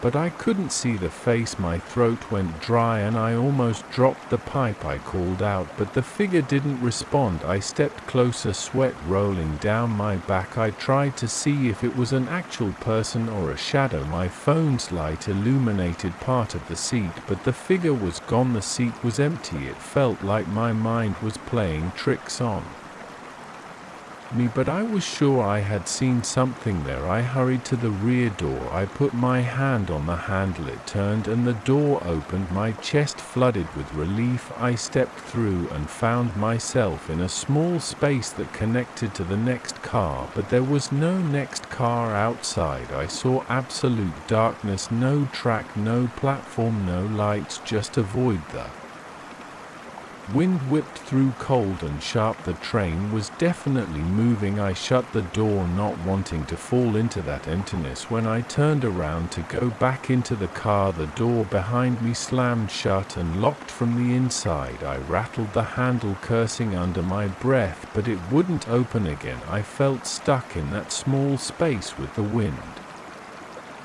howling through the crack at the edge of the door leading outside. My heart pounded and my mouth tasted bitter. I had to make a decision: either stand there waiting for something else to happen or move back in. Suddenly the lights inside the car blinked off. I was left with the glow from my phone. I could barely see past the window in the door. The overhead speakers crackled again, and I heard another announcement. It sounded like a final stop. My gut twisted and my breathing sped up. If this was the final stop I wanted off, I just needed to find a safe way out without jumping into the darkness. I banged on the door, demanding that it open. I used the metal pipe to pry at the edges. Finally the latch clicked and I managed to push it open. I stumbled back into the main car. The seats were now illuminated by a faint green glow from the emergency lights that had switched on. I noticed something odd. The seats were no longer covered in dust. They looked cleaner, as if the train had been in use. My head spun. I walked down the aisle again, checking each row. No shadows, no figures. Then the car lurched one final time and became still. Everything stopped. The vibration, the flickering lights, even the static overhead. I went to the door I originally tried to leave through. I pulled it and this time it swung open without resistance. I stepped outside onto a platform that looked partially collapsed. The air felt cold. My hands were trembling. I heard a faint screech as the train door slid shut behind me. When I turned back, the car looked battered and old again, just like when I first found it. No glow from inside, no sign of motion. It was just sitting there on the track. I glanced around. The station looked abandoned and silent. My phone screen had updated to the correct time again. Hours later than when I first entered, I felt unsteady on my feet, but I managed to walk away from the train car. I glanced behind me a few times, expecting it to move or vanish, but it stayed right there, looking dead and empty. I climbed the ramp back into the main station. When I reached the exterior door, I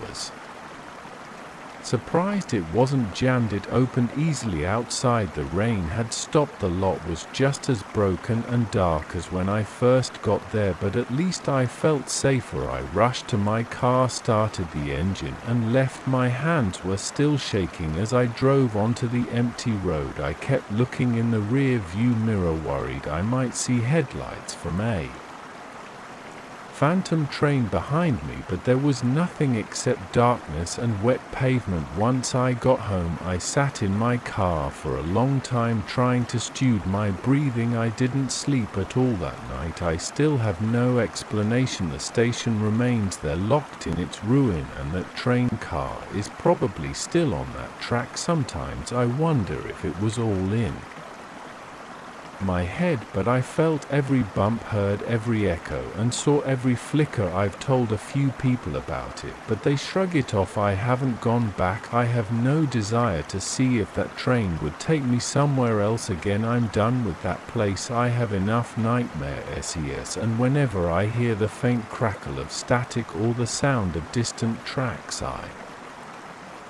freeze up and remember that long night inside a single haunted train car that seemed determined to move on its own route. I'm not going near it again. I walked into that old office on a Monday morning. The real estate company I work for wanted the place cleaned and ready for some inspection. The building stood on a quiet block and the front door creaked when I pushed it open. I remember looking around and feeling something strange in the air. My arms had goosebumps and I hadn't even started sweeping yet. The hallway smelled stale, like no one had walked through there in a long time. The paint on the walls was peeling and the overhead lights buzzed whenever I switched them on. I decided to ignore the uneasy feeling in my stomach, but it never went away. I started my routine with a quick look at each room. The first office had old desks stacked in the corner. The second office had a few chairs scattered around. The third office had a big shelf against the wall, and I noticed a thick layer of dust covering the shelves in the furniture. I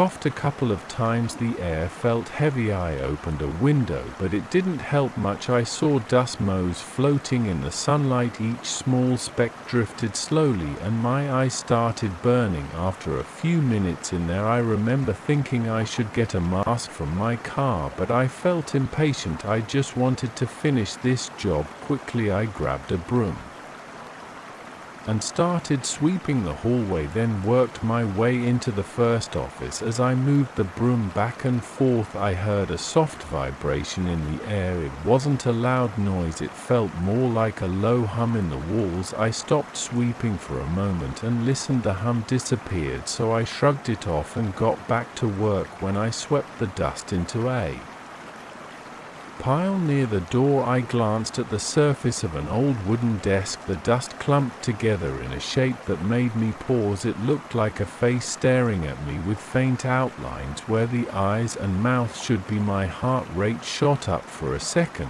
but the shape fell apart when I moved closer. I told myself it was just my imagination. I moved on to the second office. There was an old sofa along the wall. The cushions were torn and dust covered the entire thing. When I swiped my hand across the top cushion, I saw a faint image in the dust again, like two eyes watching me. I froze. I stepped back and rubbed my eyes. The outline faded and the dust scattered with my movement. My palms started sweating. I decided to open another window to let in fresh air, but the windows were stuck. I had to shove them hard to make them budge. Fresh air flowed in, and I tried to shake off the anxiety. I kept telling myself it was just random patterns in the dust. After that, I walked toward the third office, the one with the big shelf. As soon as I walked in, I felt that same vibration in the air. It seemed stronger there. The walls looked discolored near the ceiling. I sat down my broom and started wiping the shelf with a rag. Each swipe sent dust floating around. As I wiped the top surface, I spotted a partial face forming in the scattered dust again. This time it looked more detailed. I saw the curve of a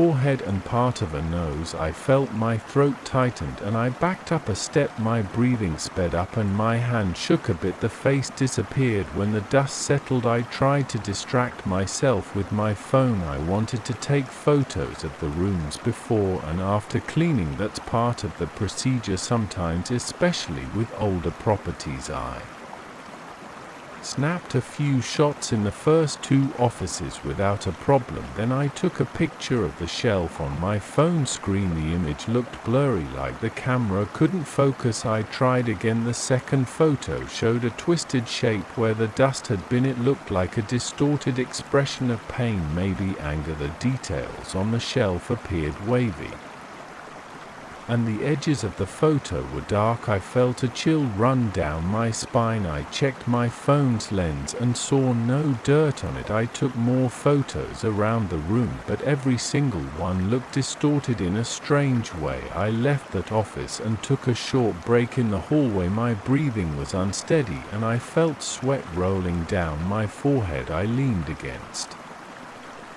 a wall and tried to calm down. My heart was racing and my chest felt tight. I looked at my phone again, flipping through the images. The first office looked fine, the second office looked fine, the third office images were all messed up. I wondered if maybe the camera sensor was malfunctioning under the lighting in that room. I drank some water and decided to power through. I came back into the third office and started sweeping under the big shelf. The dust piled up in large clumps. It looked thick and heavy, like it had been building up for decades. The broom made a scraping sound on the wooden floor. At one point I heard a soft whisper near my ear. I jumped and spun around, but there was no one there. My hand trembled and my mouth felt dry. I stood still and listened. The room was quiet. I walked over to the window, but it was stuck like the others. I tried not to panic. As I continued cleaning, I noticed a faint tapping sound behind the shelf. It was rhythmic, like something knocking from the other side of the wall. I pressed my ear against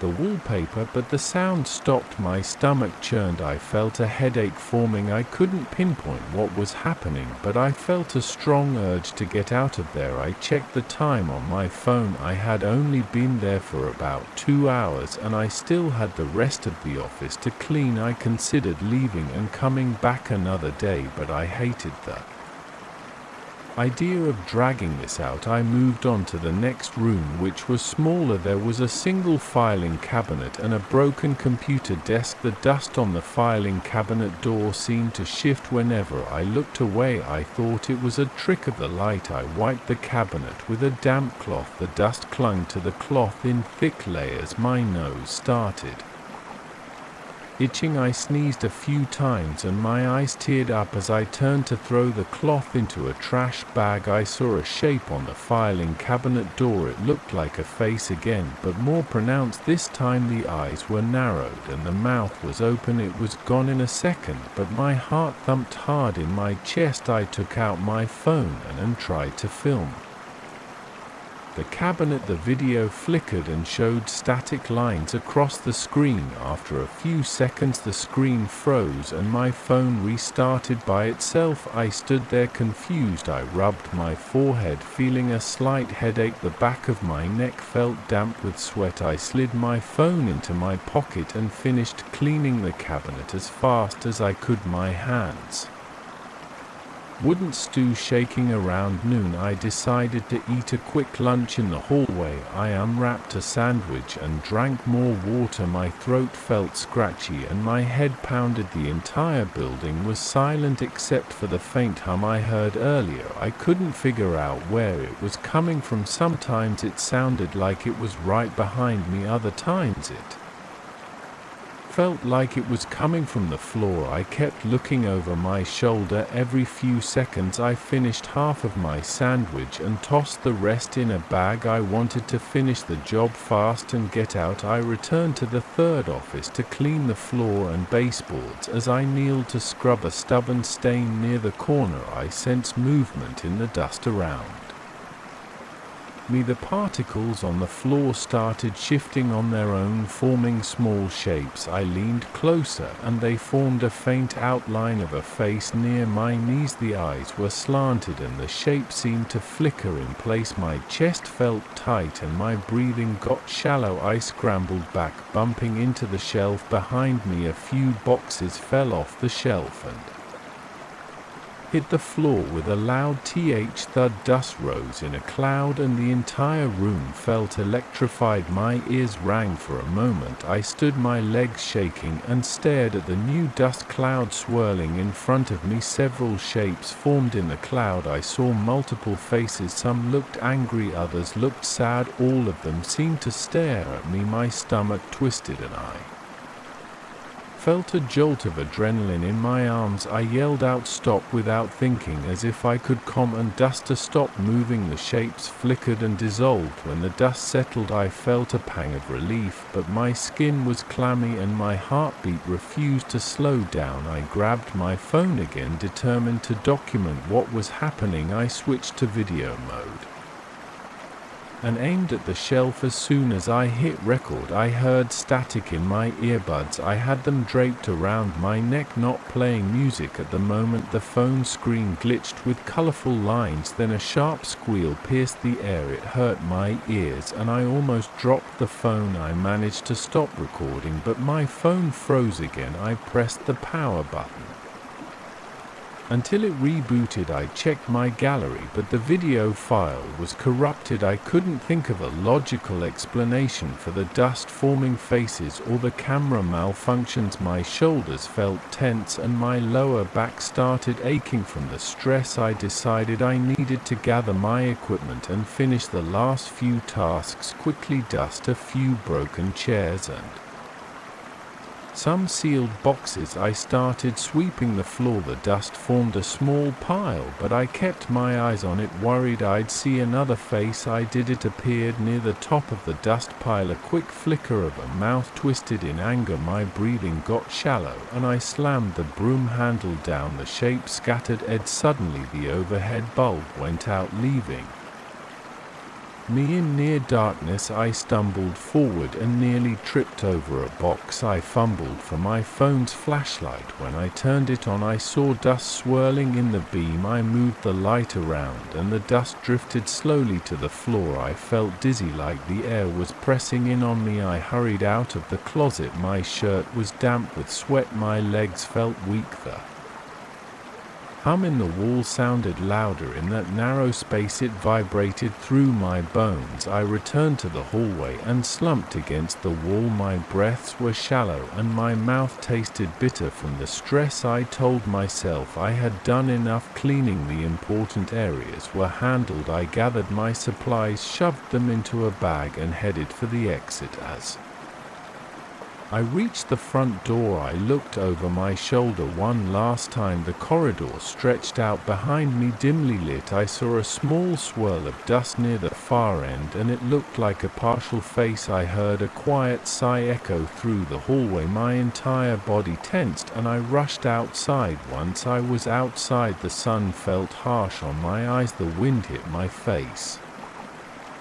and I took a moment to breathe. My hands were shaking and my heart pounded in my chest. I locked the front door and stepped back to look at the building from the street. It just looked like an old empty office. There was no sign of anything unusual. The windows were grimy and the paint on the facade was chipped. Nothing about it suggested strange dust, shapes, or distorted images. I felt sweat dripping down my temples. I rubbed my palms on my pants, trying to calm down. I got in my car and cranked the AC. My phone finally worked normally outside. I glanced at the photos again. The ones from the first two offices still looked fine. The ones from the third office showed those warped shapes and angry expressions. No matter how many times I looked, I couldn't explain them. I felt a sense of relief being away from that place, but I also felt a lingering tension in my gut. Something in that old office felt awake, like it didn't want anyone disturbing it. I realized I didn't care about a logical explanation anymore. I just wanted to stay away from that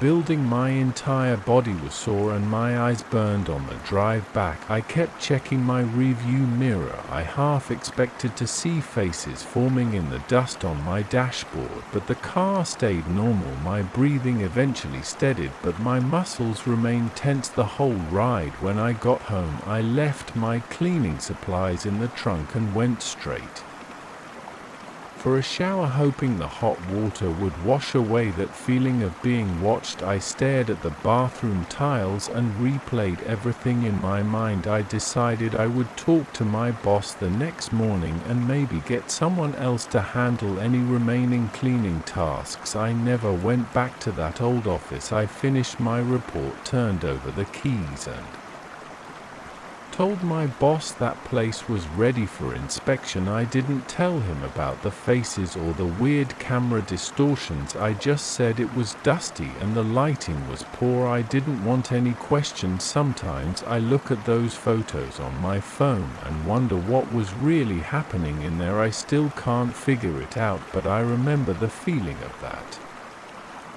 dust shifting on its own. I remember the whispers, the tapping inside the walls, the low hum in the air, and the strange shapes that appeared every time I tried to clean. I can't shake the thought that there was something in the building, something old and restless, and that my cleaning disturbed it, but I don't plan on going back to find out. I still remember the first time I saw those shapes on the shower curtain. I was in a hurry that morning trying to get ready for work in my new apartment, and I noticed these strange abstract lines scattered across the plastic. At first I didn't think much of it. It looked like something a bored person might draw with a permanent marker, random swirls with no purpose, but something about those markings stayed in my head. I felt a slight shiver when I passed by them to grab my towel. I didn't know why. I told myself it was just a draft from the window. I had moved into this small apartment the day before, for it was all I could afford after I changed jobs and had to relocate. The landlord gave me the key, walked me up the creaky stairs, and pointed to a few spots on the walls where the paint was chipping. He said he planned to fix them eventually, but he never mentioned anything about the bathroom. There was a strange look on his face when I asked if the place had been vacant for long, but he just shrugged and said not many people stuck around. I didn't pry. I was happy to have a roof over my head. That first night I was too tired to notice anything unusual. I unpacked some clothes, ate takeout on the floor, and passed out on my futon. The next morning I took a quick shower. That's when the drawings on the curtain first caught my eye. The curtain was already there when I moved in. It looked cheap, slightly yellowed around the edges, but I didn't pay much attention. I needed to get clean and get going. I left the apartment around 8, thinking about nothing but my new job. That evening I came home with a few groceries and some cleaning supplies. I decided to scrub the bathroom because the entire place felt grimy and the smell near the tub was a little off. It wasn't rotten, but there was a stale odor like old mop water. I took the shower curtain down. I carried it into the hallway because I wanted to see if it was worth cleaning or if I should just toss it and buy another one. The abstract drawings were all over the plastic front and back. Some lines were thick and spiraled into clusters. Others were thin and jagged. When I moved the curtain under the light, I thought I saw faint shapes hidden behind the bigger lines. It reminded me of scratch marks. I felt unsettled, but I shrugged it off and decided it wasn't worth the hassle. I put the curtain in a plastic bag and tossed it in the dumpster out back. The next morning I woke up to a chill in the apartment. I walked into the bathroom and there it was again, the same curtain hanging from the rod. I stopped in the doorway, confused. I stood there squinting. I knew I had thrown that thing away. I lifted a corner and checked the design. The lines and clusters were identical. I rubbed my eyes thinking maybe I was half asleep. I checked the shower rod. It wasn't new, it had the same old rings, some of them rusted. I pulled the curtain down and inspected it. There was a small stain on the lower right corner that I recognized. It was definitely the same piece of plastic. My heart started beating faster. I shook my head and tried to come up with a simple explanation. Maybe I threw out the wrong curtain. Maybe the landlord replaced it with one that looked the same. I wasn't sure. I felt uneasy, but I told myself I was just overreacting. I decided to go buy a brand new curtain. I drove to a nearby store that afternoon, bought a plain white one and brought it back. I removed the old curtain again, rolled it up and threw it in the dumpster. I hung the new one. Then double-checked the door was locked. I didn't want anyone sneaking in to switch curtains for some weird prank. That night I was restless. I heard odd creaking sounds in the apartment, which I assumed came from the pipes or the old floorboards around too. In the morning I felt a draft, so I got up to close the bathroom window. I flipped on the light. The old curtain was back. My new white curtain was gone. I stood there staring at it. A chill spread from my spine to my arms. My mouth went dry and my heart pounded. I yanked the shower curtain down. My hands were shaking. I didn't know what to do with it, so I stuffed it in the cabinet under the sink. The next day I decided to get to the bottom of this. I called the landlord and asked him if he'd been in my unit. He sounded half asleep, said no, and mumbled something about previous tenants. He said some people like to talk about weird things that happen, but he never believed them. I asked what he meant, and he said it's nothing, old rumors, that's all. I pressed him for details and he hung up. I spent the next hour pacing around my living room. Finally I went down to the basement where there were some old storage rooms. I thought maybe I'd find some leftover junk from the previous tenant that could explain all this. I found boxes of old newspapers, a few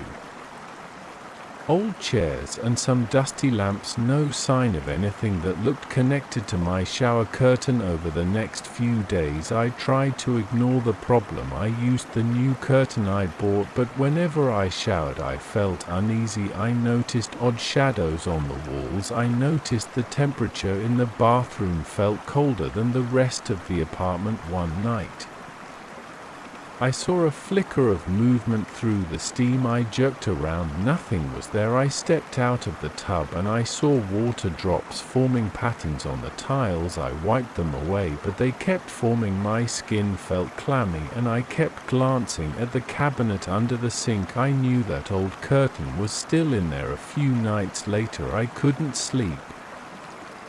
Again around midnight I decided to grab the old curtain and check it carefully. I wanted to see if there was a name or a signature. I turned on every light in my living room and spread the curtain on the floor. I got down on my knees and ran my fingertips along the surface. The lines were slightly raised. Then I noticed something new. When I breathed on it, sections of the design became clearer. I leaned in and breathed softly. Different lines appeared, forming shapes. I did it again, and I swear they looked like faces. They weren't friendly. Their eyes were empty, and their mouths were wide, like they were screaming in silence. My body tensed up. A surge of panic kicked in. I folded the curtain fast and shoved it back under the sink. The next morning I woke up feeling drained. My arms felt heavy and my head pounded. I stumbled into the bathroom to splash water on my face. The air was cold. I turned the hot water on, letting the sink fill. That's when I noticed the new curtain was gone again. Instead, the old curtain was back on the rod. Steam rose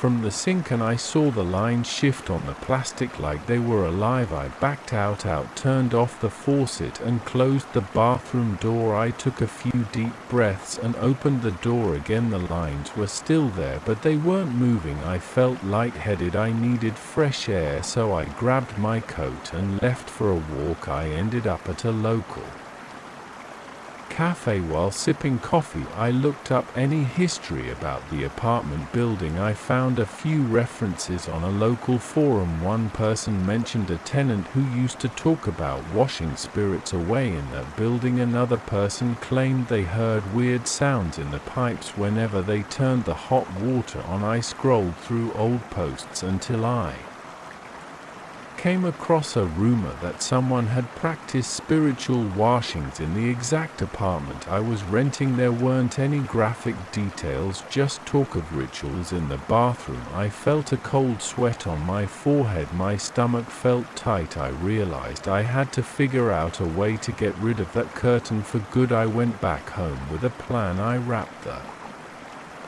curtain in thick plastic, taped it up and stuffed it in a large trash bag. I took that bag outside, walked a few blocks and threw it in a public dumpster near some stores. I made sure it was buried under other trash. Then I went back to my apartment and locked the door. That night I tried to calm myself by watching TV and avoiding the bathroom. When I finally went to bed, I left the lights on in the hallway. The next morning I took a step into the bathroom. My heart skipped a beat. The curtain was back again, hanging from the same hooks. This time though I noticed something else. The faces were clearer. They had more detail around the eyes and mouths. I saw deep lines on their foreheads. The eyes looked hollow and the mouths looked twisted, like they were trying to form words. I walked closer slowly. My hands were clammy. The faces seemed to shift when I moved. I leaned in and I swear one face turned slightly toward me as though it was following me with its hollow gaze. I stumbled back, nearly slipping on the wet tile. My heart pounded and my legs trembled. I had to find a different approach. I grabbed my phone and searched for local experts, maybe someone who knew about weird items or hauntings. I found a name mentioned in a thread about spiritual cleansing. It was an older man who lived a few miles away. I called him, but nobody answered. I kept trying until he finally picked up. He sounded annoyed, but listened to my problem. He told me I should leave the apartment if I was smart. When I insisted, he told me I'd need to finish what was started. I pressed him to explain, but he just said those faces were stuck, still needing release. He said I might have to confront them directly with hot water and steam. I didn't like that idea at all, but I had no other plan that night. I turned on the hot shower. The bathroom filled with steam. I felt my pulse quicken. My skin felt sweaty and my shirt stuck to my back. The curtain started to move like a gentle breeze was blowing through. Even though the window was closed, I saw the faces appear in the clouds of steam. They looked more solid than before. Their mouths seemed to open wider. The lines looked like twisted veins running through each face. They pressed closer to me. I could almost see the outline of shoulders and arms. I backed up against the wall. I felt a sharp pain in my chest as I struggled to breathe. In a shaky voice I demanded they leave. I repeated that I wasn't their captor, that I had nothing to do with their binding. I could feel the heat stinging my skin and sweat dripped down my temples. The faces kept forming. One of them, a wide-eyed shape with sunken cheeks pushed out so far it almost touched my shoulder. I flinched and raised my arm, but it just lingered there silent. My eyes burned from the humidity and fear, but I kept talking, telling them I was letting them go. I pulled the curtain open, letting more steam escape. The shapes flickered. I heard a low, faint sound in my ears like a moan. My eyes darted around, looking for the source. I felt my heart racing so fast I thought I would pass out. I stuck my arm through the steam and grabbed the curtain with both hands. The plastic felt cold despite the heat. My arms shook as I ripped it off the hooks. I stepped out of the bathroom room, the hot water still running behind me. I wrestled with the curtain, pressing it to the floor. I tried not to look at the faces. My body trembled and my heart pounded. It felt like I was fighting a live thing, but I kept a tight grip. Then I dragged it back into the bathroom, letting the hot steam wash over it. The line seemed to swirl, the faces flickered in and out. I heard more of that low moan. I gritted my teeth and forced myself to keep going. I repeated I was letting them go, telling them to leave through the steam. My hands felt numb and my legs shook. After a few minutes of standing there in the heat, I felt the plastic grow still. The line stopped moving, the moaning faded away. I turned off the water, breathing hard. I held the curtain up and the shapes looked dull. The faces weren't as defined. I carried it outside, my clothes soaked with sweat and water. I walked to the backyard, found a metal garbage can and placed the curtain inside. I lit a match and held it against the edge of the plastic. It melted slowly. A foul smell drifted up and I almost gagged. I kept going until the entire curtain was reduced to a lump of half-melted plastic. The smoke burned my eyes. I coughed and spat. Finally, I doused it with water from a garden hose. The lumps hardened. I stood there in the cold air for a long moment, just breathing. My clothes were soaked and my arms felt heavy. I looked around, expecting something to leap out of the shadows, but nothing happened. It was quiet. I left the melted plastic in the can and went back upstairs. I cleaned up the bathroom, wiped off the floor, and opened the window. The stench of hot plastic still clung to me, so I took a quick shower behind an empty rod. The next morning I bought another new curtain. This time it stayed where it should. After that, the apartment felt different. The bathroom no longer seemed cold. The stale smell was gone and the lines on the walls looked normal. I slept through the night for the first time in ages. No more strange shadows, no more moaning. I still think about those faces sometimes. I wonder if they ever left or if they simply dissolved along with the plastic, but I try not to dwell on it. I threw out that can a few days later and never looked inside again. The landlord never asked me about anything. I kept living there until my lease was up and then I moved on. I never saw that old curtain again. I moved into this place because it had a built-in studio in the basement. The listing showed photos of weird old instruments lining the walls. I'd never seen a property quite like it before. I felt this pull to check it out in person. I needed extra space for my amateur recordings. It seemed perfect. The house itself looked normal from the outside, 2 stories, chip paint, and a small yard with untrimmed bushes, but the real highlight was the studio in the basement. I didn't pay attention to the faint smell of damp wood or the flicker of the overhead lights. I was too excited about the equipment. Once I stepped inside the studio, I realized the photos hadn't captured everything. There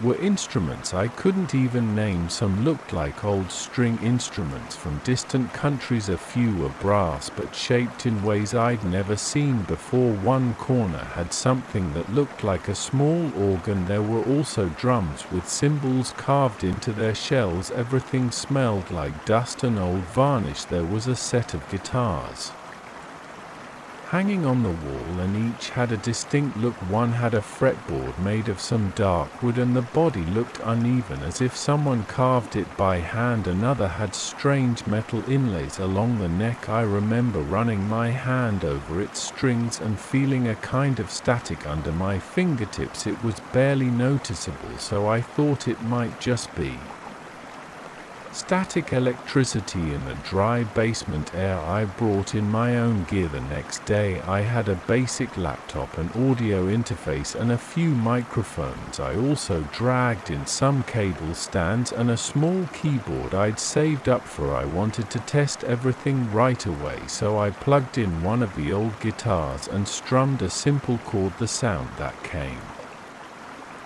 through my headphones felt oddly layered. I heard my chord, but I also heard this faint dissonant echo. I took the headphones off and listened to the room itself. The same strange echo repeated for a moment like a barely audible whisper. It made the hairs on my arms stand up, but I shrugged it off. I thought maybe the room was bouncing sound in an odd way. Over the next few days I explored more of the studio. I tuned up some of the other stringed instruments. There was a small harp-like contraption that sat on a table near the corner. Its strings were thin and they produced a quiet, fragile tone. While I was tightening the pegs on it, I kept hearing a slight hiss behind me whenever I turned around. There was nothing there. The overhead light stayed on and it buzzed softly. I told myself I was just paranoid. New house, new sounds. It took time to get used to it, but in the back of my mind I knew something felt off. One evening I decided to record a short improvisation. I set up a microphone, pressed record, and started playing that weird harp-like instrument. The melody was a little rough. I was still figuring out how to hold my hands on those strings, but about halfway through I heard a low whisper through my headphones. I stopped and looked around. The basement was empty. I pushed the headphones away from my ears and listened. No one else was there. The only noise I heard was my own breathing. I replayed the recording. My heart skipped when I heard the whisper again. It was faint, but I could tell it formed some sort of note that matched the melody I had been playing. It almost sounded like a voice singing along in a rough, scratchy tone. I didn't know if it was a technical glitch or something else. My mind started racing with logical explanations. Maybe I had some interference in the cables. Maybe there was a short in the MIC. I told myself I'd switch out the MIC and try again. The next day I woke up early and went back down to the basement. The air felt heavier than before, like there was a stale smell hanging around the instruments. I tested another MIC and I also tested a different audio interface. I picked up a small drum, this time a little hand drum with a thick hide. I tapped on it a few times. The tone was hollow, resonant, and had a slight ring to it. It sounded normal at first, but after I started a steady beat, I noticed the same kind of whisper in my headphones. It was quiet, almost hidden by the drum, but it was there, matching each thump with a barely audible hum. I felt my palms sweat, my heartbeat sped up, and I could feel this sharp tension in my shoulders. My throat got dry. I stopped playing. I turned off everything, stepped outside the studio, and took a few deep breaths. I tried to calm down, then I grabbed my phone to listen back to the recording. Sure enough, there was a faint voice behind the drum. The sound gave me chills. It felt like someone was standing right next to me, mumbling a half-formed melody. That evening I started thinking about whether I should stay in this house at all, but I'd already signed the lease. I was stuck here for at least a year. Over the next week I noticed other odd things. The instruments, especially the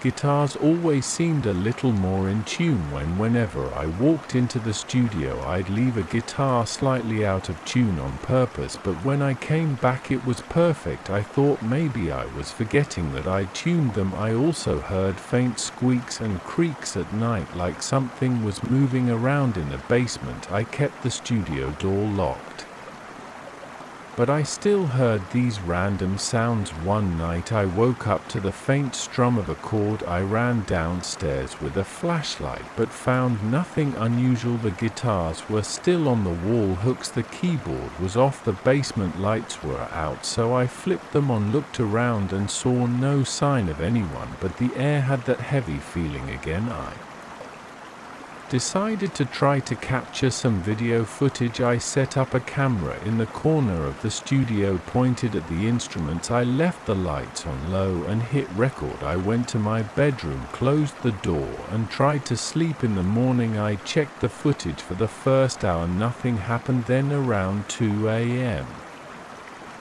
I saw a slight flicker on camera. It was a small shift in the lighting near the old organ. The shadows around it seemed to move like someone brushed by, but there was no shape or figure. Right after that flicker, a few instruments on the wall started to vibrate. The guitar strings quivered as if they were plucked by invisible fingers. Then everything Went still again, my stomach churned. I felt a cold sweat break out on my forehead. It was real, I wasn't just imagining it. I spent most of the day pacing around my living room trying to decide what to do. I didn't want to call anyone and sound like a crazy person. I also didn't have the money to break my lease. A part of me felt drawn to keep experimenting, as if there was some creative potential here. I ended up going back into the studio that afternoon. I set up 2 mics, one near the guitars, another near the organ, and I began recording an improvised jam session. I used the old guitar with the metal inlays. The tone was warm, but there was an underlying hiss as soon as I started playing a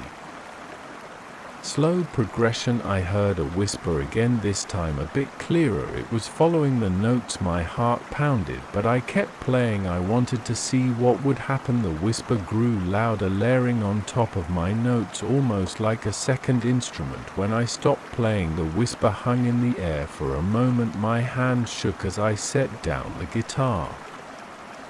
Then, without warning, one of the other guitars on the wall strummed a single chord by itself. I jumped back, my foot bumped into a stand, and I nearly fell over. That chord rang out clear as day, and it sustained longer than any normal guitar chord should. My hair stood on end. I felt a trembling in my chest and a wave of goosebumps along my arms. The chord faded after what felt like a minute, although it was probably only a few seconds. The studio went quiet. My breathing was shallow. I packed up my equipment for the day and left, my hands clammy and my stomach tight. Over the next few days, I found myself strangely drawn to that space again. It was scary, but I couldn't resist the urge to test more instruments. Something about it felt like a challenge. I kept thinking about the possibility of capturing a unique sound. Part of me wondered if I was making some kind of historic discovery, like proof that something beyond normal human perception was influencing music. I tried to rationalize it as an audio phenomenon or some kind of feedback loop, but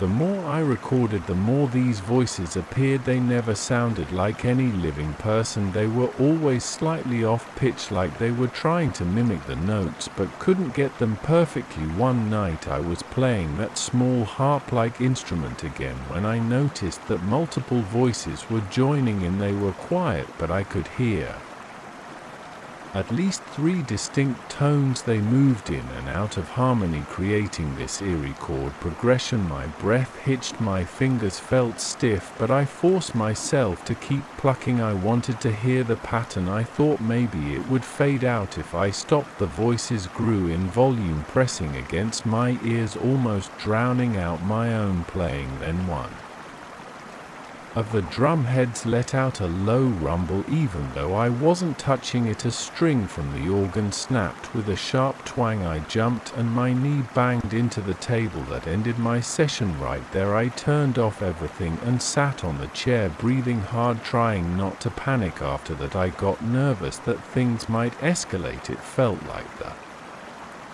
studio was leading me towards some final piece. Each time I played, more voices joined in. I started having trouble sleeping. I kept hearing faint music in my dreams. My body felt sore and my head hurt, but every morning I went back downstairs to try again. It was like an obsession. I told myself I'd stop once it felt hard to breathe. My skin tingled all over. I had this overwhelming sense that if I finished whatever piece was forming, something would appear right there in front of me. I pushed on. My heart was beating so fast it hurt. My temples throbbed. I played chord after chord, guided by the tuning. The instrument seemed to want. The whispers filled the room. I heard multiple voices now, each one distinct, forming a chorus that surrounded me. The lights flickered and the shadows on the wall moved in sync with the music. My mouth went dry and I swallowed hard. I wanted to stop, but my hands kept going as if they weren't mine anymore. My legs trembled under the chair and sweat rolled down my back. The tension built to a point where I felt like I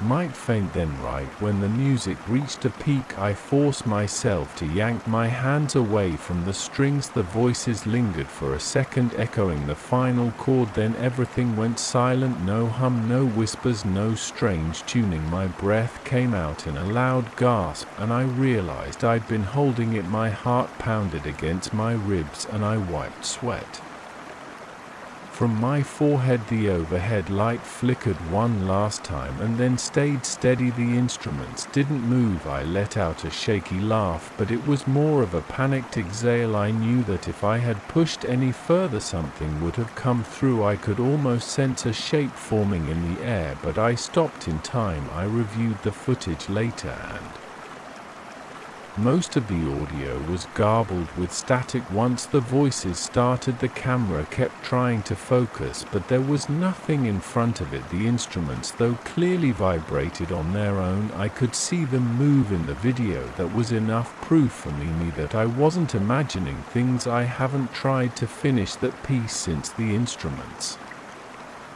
remain down there, half-tuned to that weird scale. Sometimes when I walk by the basement door, I hear a faint note or two, like they're calling me back in. My chest tightens whenever that happens. My hands might twitch, but I don't go down unless I really have to. I keep the lights off. I keep the door locked. Every so often I stand at the top of the basement steps and I listen. I still feel tempted. Part of me wants to hear what would happen if I let the music complete itself, but another part of me feels sheer dread. My body reacts with a surge of adrenaline, and I get that feeling of pins and needles along my neck. For now, I'm not playing. I'm trying to ignore the voices and ignore the instruments that keep themselves in perfect pitch. I'm not sure how long I can hold out, but for now I avoid it. I don't want to see whatever is waiting for me in that basement. I don't want to give it shape. I don't want it to step forward into the light. So that's the story of my house and the studio underneath it. I moved in for the convenience, and I got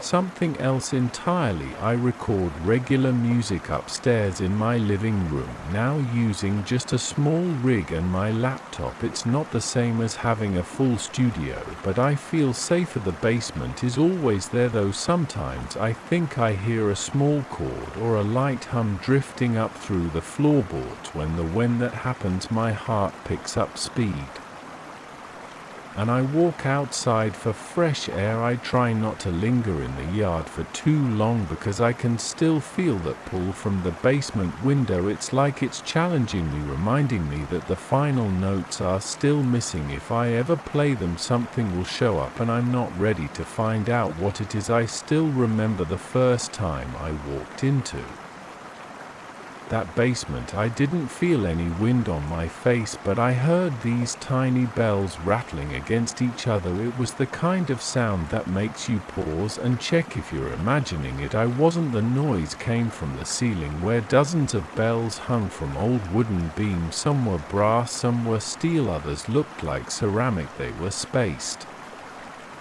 at random intervals, clinking and chiming in rhythms that made no sense to me. I stood at the bottom of the stairs holding a flashlight, scanning the darkness for any sign of movement. There was nothing but those bells and the unsettling echoes they produced. My heart pounded, my palms felt clammy. I felt a dull pressure in my chest, like the air itself pressed down on me. My reason for being there was simple enough. I was helping a friend, a collector of antiques, who needed someone to sort and catalog items stored in that basement. He told me the place had an odd vibe, but reassured me there were no rats or insects. He just said it felt off. I stepped into that space with a clipboard ready to write down the condition of each piece, how many items there were, and if anything needed cleaning or repair. The basement walls were concrete with no windows. The overhead bulbs worked, but the lighting was weak, casting weird shadows across the beams. I could see the outline of each bell, some large enough to fill my palm, others as small as a thimble. All were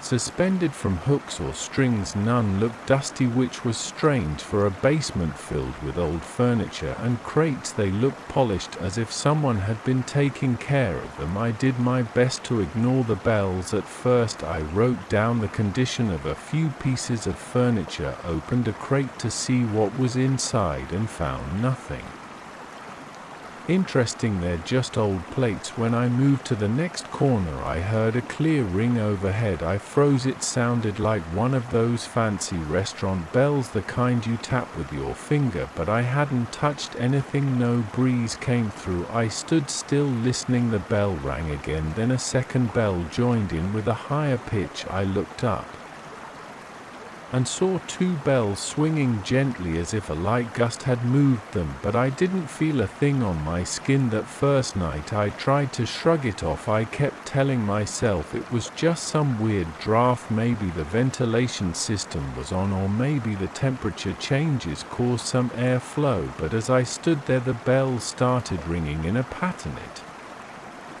wasn't random. I heard 3 rings, a pause, then 1 ring, another pause, then 2 rings, then another pause. My heartbeat sped up. I glanced around to see if maybe someone was pulling a trick on me, but I was alone. My eyes scanned every corner. Nothing moved except for those 2 bells still swinging in that slow, deliberate motion. I spent another hour in the basement that night. The bells settled eventually, and I finished my work as best I could. My breathing felt shallow the entire time. My shoulders were tense. When I headed upstairs, I closed the basement door behind me with a little more force than I intended. My friend asked me how it went, and I said it was fine, but that basement gave me a weird feeling. He said he wasn't surprised. I remember he looked a bit uneasy, but he didn't say anything else. He just told me I could come back the next day to keep working. That next day I arrived in the late afternoon. The sun was still out, so I felt a bit more comfortable. I went straight to the basement, but this time I paid close attention to the ceiling.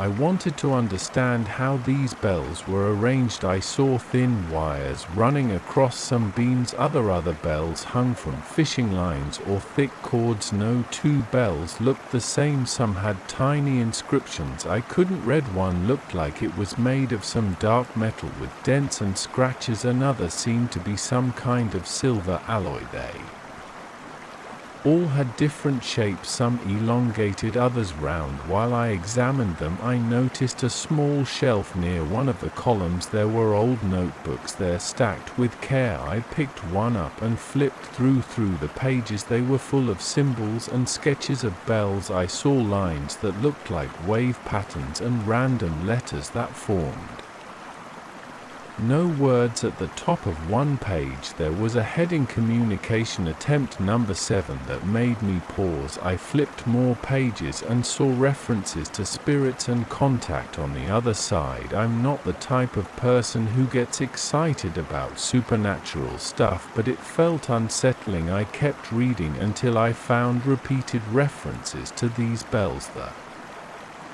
notebooks claimed they were used to open channels to invite transitory presences who haven't fully crossed over. It looked like someone had spent a lot of time studying these bells, trying to decode the sequences. I heard a faint chime overhead. I slammed the notebook shut and looked up. Nothing moved. My nerves were on edge. I put the notebook back on the shelf and tried to focus on my task, but the more I stayed in that basement, the heavier the air felt. My chest got tight again. I decided to wrap up quickly and leave. I only recorded a few items before I shut off the lights and climbed the stairs. I told my friend I had to go home early. He didn't ask questions, he just looked at me with concern and said we could talk later. That night I couldn't sleep well. My mind replayed those bells. I woke up in a cold sweat around 3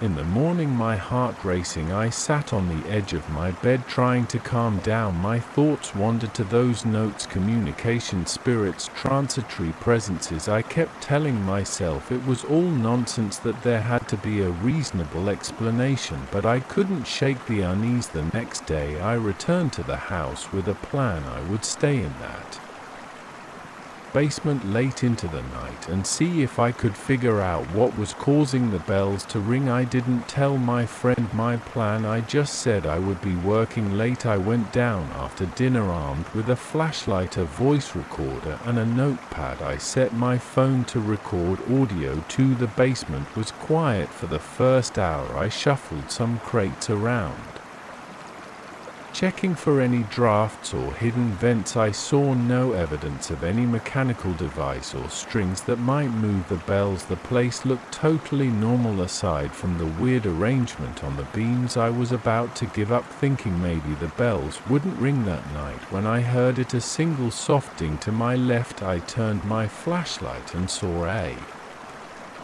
small brass bell swaying back and forth. A chill ran up my arms. I walked over, looked at it and felt no breeze or temperature change. The bell slowed to a stop. I stepped back and waited. Another bell, slightly bigger, rang on the opposite side of the room. My chest tightened. I felt sweat forming on my forehead. I wiped it away and forced myself to remain calm. I clicked the record button on my phone. The bells began chiming again. There was a pattern: 3 short rings, a pause, 1 long ring, another pause, 2 short rings. It repeated. I stood there listening, writing down the sequence on my notepad. I wrote each ring as a dot or a dash, hoping it might form some kind of code. My breathing was shallow and my legs felt stiff. I wanted to move, but a sense of dread kept me rooted in place. After a few minutes the bells stopped. The basement went silent. I played back the recording, but I only heard the rings, no voices or footsteps. I walked around, shining my flashlight at the beams, trying to see if there was something I missed. Then I spotted a little door in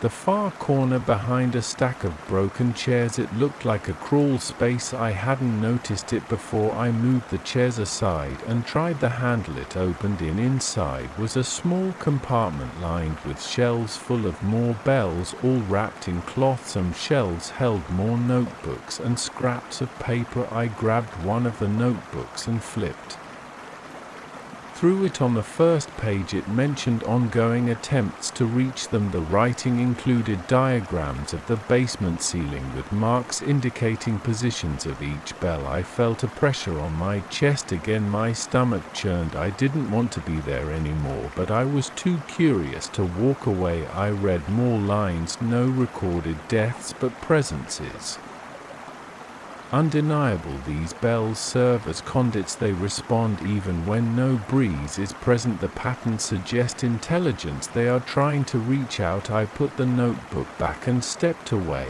I felt lightheaded. My hands trembled. I needed air, so I stumbled out of that crawl space and climbed the stairs. I stood in the hallway, breathing hard, trying to clear my head. My friend was sitting in the living room reading. He saw my face and asked what was wrong. I hesitated. Then I told him I found more bells in a hidden compartment. He looked surprised but not shocked. He admitted he had never explored the entire basement. He asked if I felt unsafe. I told him the basement felt suffocating, and I described the ringing pattern. He didn't laugh or call me crazy. He looked serious and said he had heard the bells a few times but assumed it was just the old house settling. We agreed that we would look for an expert, maybe someone who knew about old signal bells or scenes equipment. The next day I returned to the basement, determined to capture clearer audio. I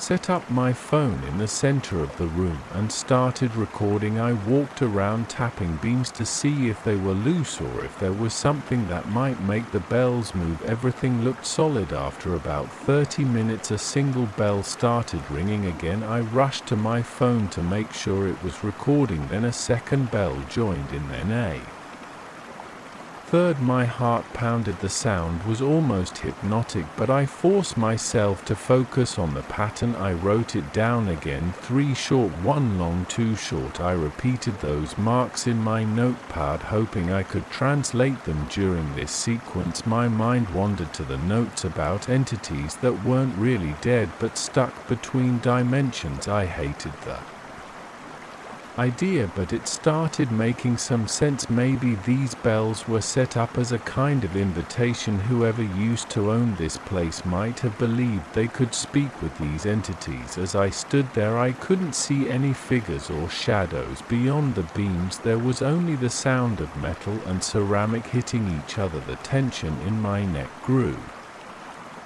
stronger. My shoulders felt tight. My mouth went dry. I tried swallowing, but I only felt a lump in my throat. I stayed that night until the bells went silent. Then I left the basement and reviewed my recordings on a laptop. The pattern was clear in the audio, but it still meant nothing to me. I decided to keep searching the notebooks over the next few days. I studied them every chance I got. Most pages were disorganized, but I found references to Morse-like sequences. I saw attempts to interpret them as letters or numbers, but everything seemed inconclusive. I saw scribbles about responding to a call, indecipherable frequencies and tuning forks. The writer believed these bells worked as a group, resonating in a way that opened a path for trapped entities. I became convinced the bells were trying to summon something. I didn't see any actual apparitions, but I felt a suffocating presence in that basement. I noticed the air turned stale whenever the bells rang. My breathing felt harder, like the oxygen was thinning out. My friend and I decided we needed to remove the bells to break whatever was happening. We spent a whole morning taking them down. We were careful. We placed each bell into padded boxes, labeling them. The entire time we heard soft clicks and faint rings from the bells still on the beams. My friend's forehead was damp with sweat and he looked anxious. I felt my chest tighten. Again we worked quickly and got them all down. By afternoon the beams were bare and the basement felt less eerie, but that night I heard bells in my dreams. I woke up sweating again, and I had the distinct sense that the ringing wasn't done with me. I tried to go about my normal day, telling myself I was just freaked out, but I felt a strange tug to go back down there. When I did, I found one bell still hanging. It was small, silver, and hidden behind a thick beam near the ceiling. I reached up and removed it, but as soon as I touched it, I heard a metallic rattle from the boxes behind me. My breath caught in my throat. The boxes stayed closed, but I knew I heard something inside them shift. My chest pounded like a drum. I felt my hand shaking. I took the silver belt to the living room and wrapped it in cloth. Later I heard faint sounds coming from that basement, like someone tapping on a pipe, but no one was down there. My friend stayed in his room and I sat in the hallway, flashlight in hand, waiting for any movement. Nothing happened except for those sporadic clicks around midnight. I forced myself to go down one last time. I opened the basement door. The lights were off, but I turned them on. The basement looked empty without all those bells. I heard a slow, singular chiming noise from somewhere in the corner. I moved the crates around looking for the source, but there was nothing. My arms tingled with goosebumps. I said out loud, "I'm done. I'm not going to engage Gorg anymore." My voice shook. My throat felt tight. I climbed the stairs, flicked off the lights, and shut the door. That was the last time I went down there. My friend eventually sold the bells to some private collectors, and he sealed the crawl space. I never found out if the patterns really meant anything or if it was just my imagination magnifying a strange phenomenon, but I know what I heard and I know how it made me feel. That basement still gives me a chill whenever I think about it. Sometimes I imagine those bells chiming in the darkness, calling out to something that isn't exactly dead, waiting for a response from whoever or whatever might be caught in between, and I'm just glad I never found out what that response could be. I never expected to find something so unsettling in a place that looked so ordinary. I just moved into a new apartment hoping for a fresh start. The rent was decent, the location worked with my job, and the layout seemed fine at first glance. I saw it once before signing the lease and nothing looked unusual. The furniture was a bit old and there was a guest bedroom that I assumed I would barely use. I didn't question the landlord about the decor or the furnishings, even though some of it seemed outdated. I just wanted a place where I could unpack my life and move on my first night. I finished hauling boxes around 10. At night I felt exhausted. I placed most of my things in the living room and kitchen. Then I opened the door to the guest bedroom to check if there was any space for extra storage. The room had a small twin bed, a wooden dresser, and an antique rug spread across the floor. It was a deep red Persian rug with gold details.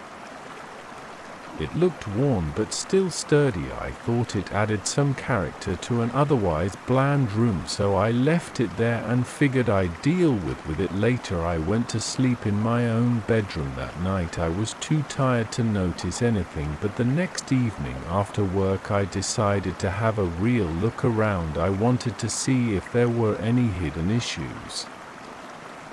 I looked at the windows, the closet, and the bathroom. Then I walked into the guest room again. That's when I noticed a dark patch on the rug. It looked like a stain, but I wasn't sure if it was part of the rug's pattern. I brushed my fingers again against it. The fibers were the same as the rest of the rug, but there was a slight discoloration. It looked almost like a faint shape of someone crouching, but it was so subtle I assumed I was just imagining it. That night I had trouble sleeping. I kept thinking about that odd shape. I forced myself to ignore it, blaming my overactive mind. Around midnight I woke up feeling anxious. I heard a soft creaking noise like gentle footsteps or a slow shuffle in the hallway. My apartment has wooden floors, so any movement can cause a creak. I sat up in bed and listened. I couldn't see anything in the dark. My skin prickled, my heart pounded. I was sure someone was there. Then the noise stopped. I felt silly and laid back down. The next morning I checked the hallway for any sign of footprints or weird marks, but I found nothing. I spent the day trying to focus on my job. I work from home sometimes, so that evening I stayed in the living room with my laptop. At around 700 I realized I needed something from the guest room, a box of old files I had placed in the corner. When I walked in, my eyes went straight to the rug. That same patch looked darker. I turned on the overhead light to see it better. It looked like the shadow of a person leaning forward. The edges of the stain seemed blurry, but the middle was more defined. It unnerved me. My throat went dry. I tried to rationalize it. Maybe it was just the lighting, or maybe the rug was dirty in that spot. I kneeled to get a closer look. I couldn't smell anything strange. The rug felt normal. I pressed on it. It wasn't damp. I decided to ignore it and grabbed my box of files. When I left the room, I felt a weird urge to look back. Something told me not to turn around, but I did anyway. The patch seemed to have a slight outline of an arm. I felt a jolt in my chest. I closed the door. Later that night I heard a tapping sound in the hallway. It was faint, like someone tapping fingernails against wood. My heart started racing. I stood up from the couch and walked to the hall. It went silent. I checked the front door, but it was locked. My windows were closed. I stepped closer to the guest room door, thinking maybe an open window in there caused some movement. The door was shut and I didn't see any light under the frame. I reached for the knob. My hand shook. I told myself I was being ridiculous, so I turned the knob and opened the door a crack. I flicked the light on. Nothing jumped out. The bed was where I left it. The dresser was the same and the rug was in the middle of the floor. The only difference was that the shape on the rug looked a bit bigger, almost like a crouched figure with a faint line around where the head would be. I stayed in the doorway, too nervous to step inside. Then I heard the tapping sound again, except it seemed to come from the rug itself, like something inside it was scratching to get out. My throat tightened. I closed the door and backed away. I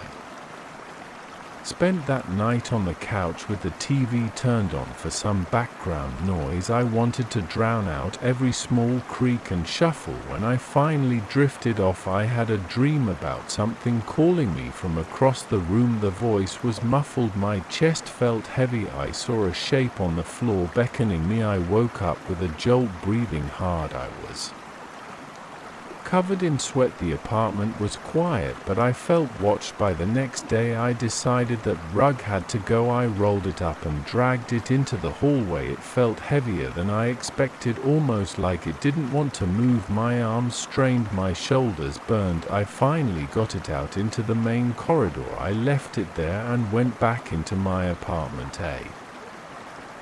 A few hours later, I heard a scraping sound. I looked through the peephole and saw the rug shifted a foot closer to my door. That didn't make any sense. Nobody else on the floor had come by. I would have heard them, yet there it was, closer than before. My stomach twisted, my breathing got rough. I grabbed my keys and decided to drive the rug to the dump that afternoon. I wouldn't even try to sell it. I just wanted it gone. I dragged it down the hallway and into the elevator. I drove to the nearest waste facility. When I tossed the rug onto a pile of trash bags, I felt a weird twinge of guilt, like I was abandoning something that belonged to me. I shook that off. I went back home trying to feel relieved. I thought that was the end of it, but that night as I sat on my couch, I heard that quiet dragging sound again. It was in my hallway. My legs felt weak and a chill slid up my spine. I walked to the door trembling. The knob felt cold in my hand. When I opened the door, the rug was there, rolled up against the wall. My breath caught in my throat. I stepped back.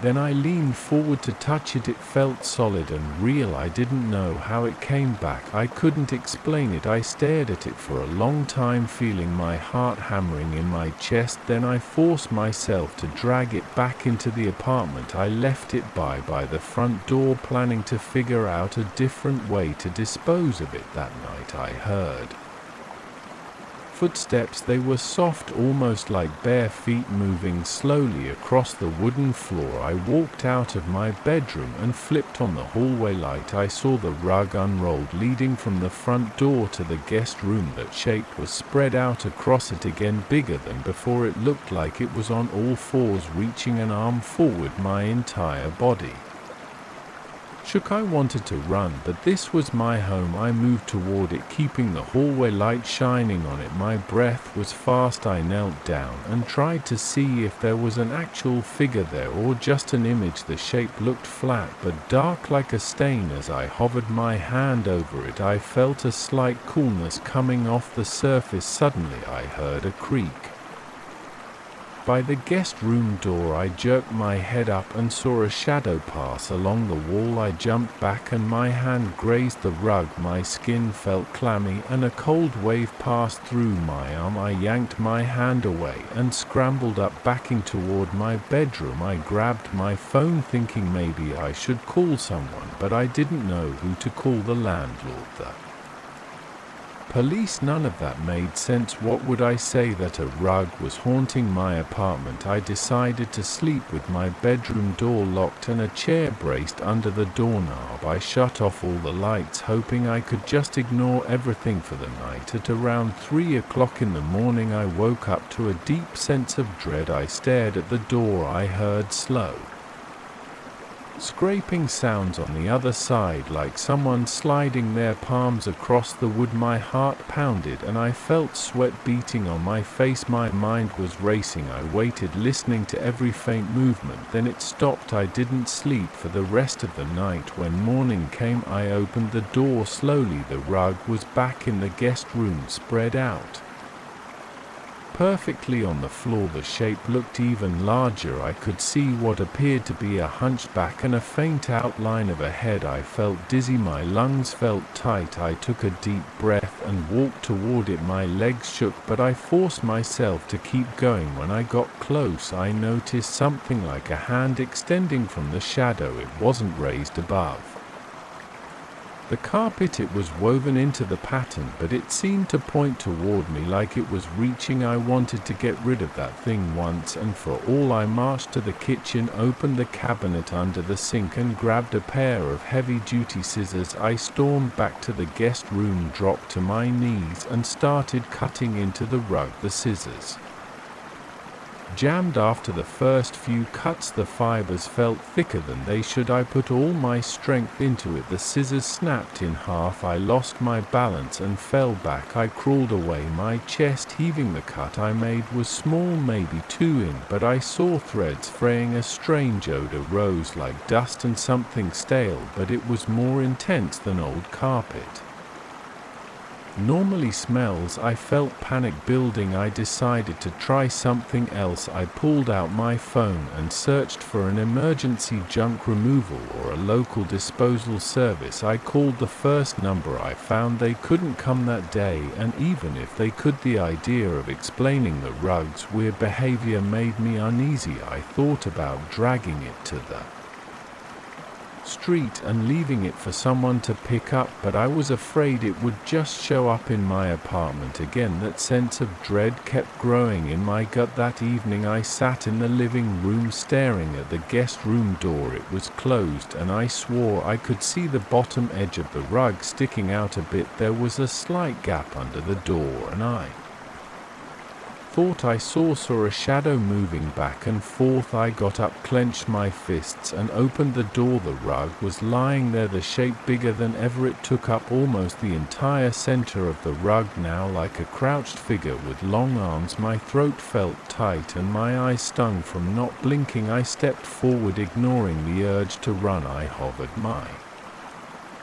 foot over the rug. I wanted to test if I could stand on that shape. My leg trembled, but I pressed my foot down. It felt cold and oddly soft, like sinking into a thick cushion. I tried to pull my foot away, but something held it in place. My calves cramped. I leaned forward, using both hands to brace against the bed. I tugged hard, and my foot popped free. I nearly fell back. I stumbled into the wall and banged. My shoulder. Pain shot through my arm. I groaned and clutched it, cursing under my breath. My heart was racing out of control. I thought I would pass out. I staggered out of the room and slammed the door shut. My body was trembling. I could taste bile in my mouth. I sank to the floor, hugging my knees. I stayed there for a long time, not sure what to do. The air felt thick and it smelled faintly of something old and musty. I finally picked myself up and walked to the kitchen. I couldn't stay in that apartment another night, so I packed a small bag with clothes, grabbed my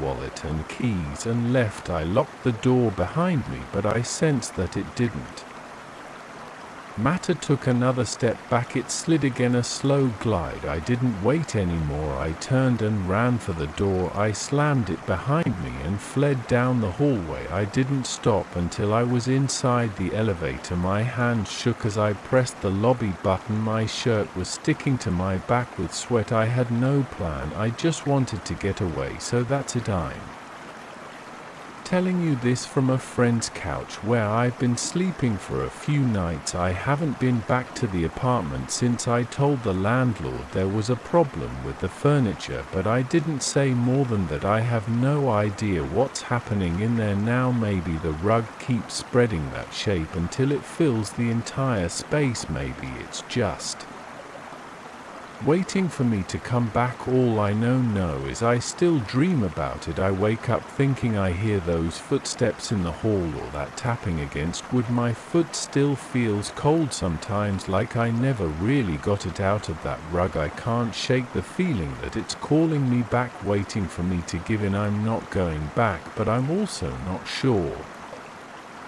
how long I can keep running from it. I never wanted to spend a week in an old country house during storm season, but I needed some time alone. The place looked cheap and quiet in the photos. I thought it would help me clear my mind, get away from traffic and noise, and maybe focus on my writing. When I first pulled up to the driveway, the house looked fine on the outside. It had a wide porch, a few large windows, and a roof covered in dark shingles. The yard was a bit overgrown with some weeds and tall grass near the fence, but I shrugged it off. Inside, the furniture smelled dusty and the walls needed a fresh coat of paint. There was a slight creaking from the wooden floorboards, especially near the living room window. I figured it was just the natural settling of an old structure. I had no clue what would happen over the next days. I had no clue about the footsteps, the scratching, or the strange laughter. If I did, I might have turned around and driven back to the city without unpacking. On my first night, I cooked a quick meal with some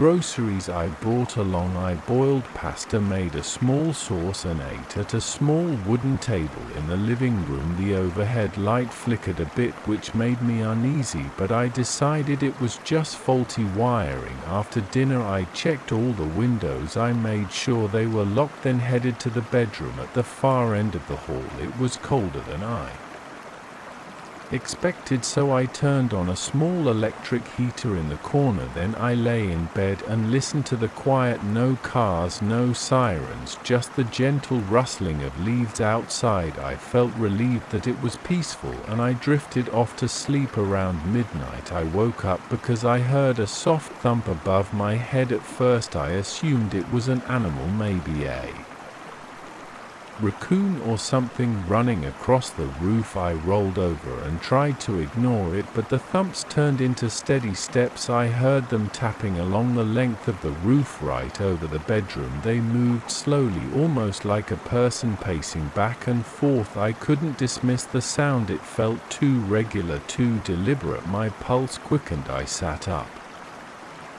turned on the lamp beside the bed, and waited to see if it stopped. The steps went on for a while, then stopped abruptly. I didn't hear them anymore that night, so I eventually fell back asleep, though my body stayed tense. In the morning, I thought maybe I had imagined the entire thing. I got dressed and went outside to see if there were any signs of an animal. The yard was damp, and I noticed water dripping from the gutters. I circled around the house with my coffee mug in hand. There were no obvious footprints on the ground near the walls, but something caught my eye on the side of the roof. A few of the shingles looked off color, like something had scratched away some of the grime. I used a small ladder I found in the garage to climb closer. When I got near the top, I saw faint prints. They looked like footprints arranged in pairs, but smaller than a typical adult human foot. I felt a chill. The space between each pair of prints looked narrow, so it appeared like something had walked upright. I tried running my hand across them to see if it was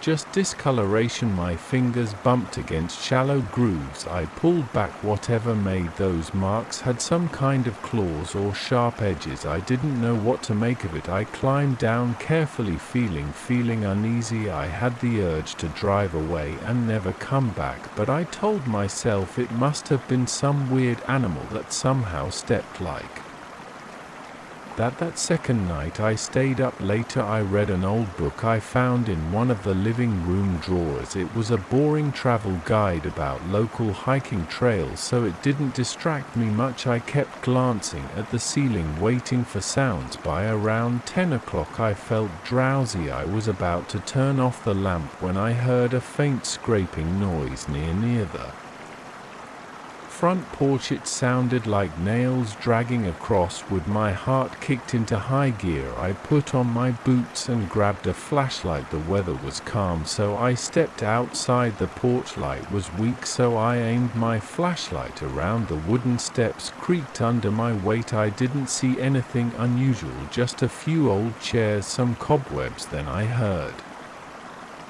the scraping again above me somewhere on the roof. I stepped off the porch and looked up. My flashlight beam showed the shingles in the old chimney. I couldn't see any shape or movement, yet I swore I heard something shift, like a weight shifting across the beams. It took everything in me not to run back inside. I forced myself to walk around to the side of the house, scanning for movement. Nothing. It was quiet. Eventually I went back in, locked the door, and tried to calm down. I couldn't sleep well at night. I woke up at every small sound. By the time the third day arrived, the sky looked grey and heavy with clouds. I felt exhausted and irritated at myself for getting spooked. I decided to check the attic. Maybe there was a raccoon or some animal living up there. I took the narrow staircase near the kitchen. It led up to a low-ceilinged attic with old boxes, a rickety chair, and a bare bulb hanging from the ceiling. Dust particles floated in the stale air. I poked around, shining my flashlight into corners. There was no sign of a nest or droppings.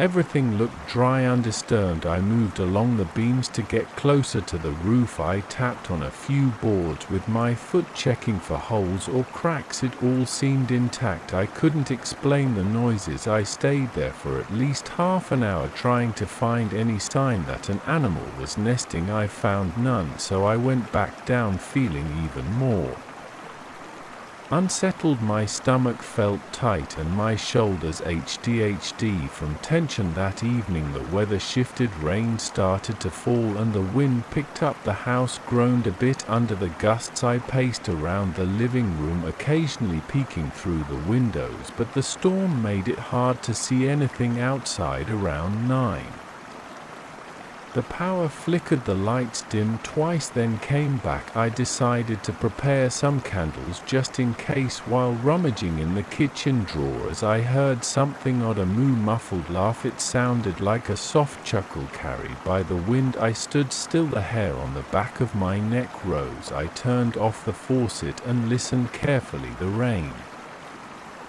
drummed on the roof in a steady downpour. Through that noise I thought I heard it again. The laugh was faint, but it sounded close. I grabbed my flashlight and walked to the front door. My hand shook when I reached for the doorknob. I stepped onto the porch. Rain soaked the wooden planks and water dripped from the porch roof. The wind blew raindrops into my face. I clicked on my flashlight and shone it around the yard. I didn't see anyone, but the laughter seemed to come from above near the roof line. Then came those footsteps again, heavy and deliberate, moving along the top of the house. My chest tightened and I stepped back inside, slamming the door behind me. My mind raced. I had no explanation for what was out there. I tried to calm down by turning on the TV in the living room, but the signal was poor. Static flickered across the screen. The storm must have damaged something. I paced back and forth, checking the windows every 10 minutes, but the downpour made it impossible to see more than a few feet. At one point I heard the scraping of claws across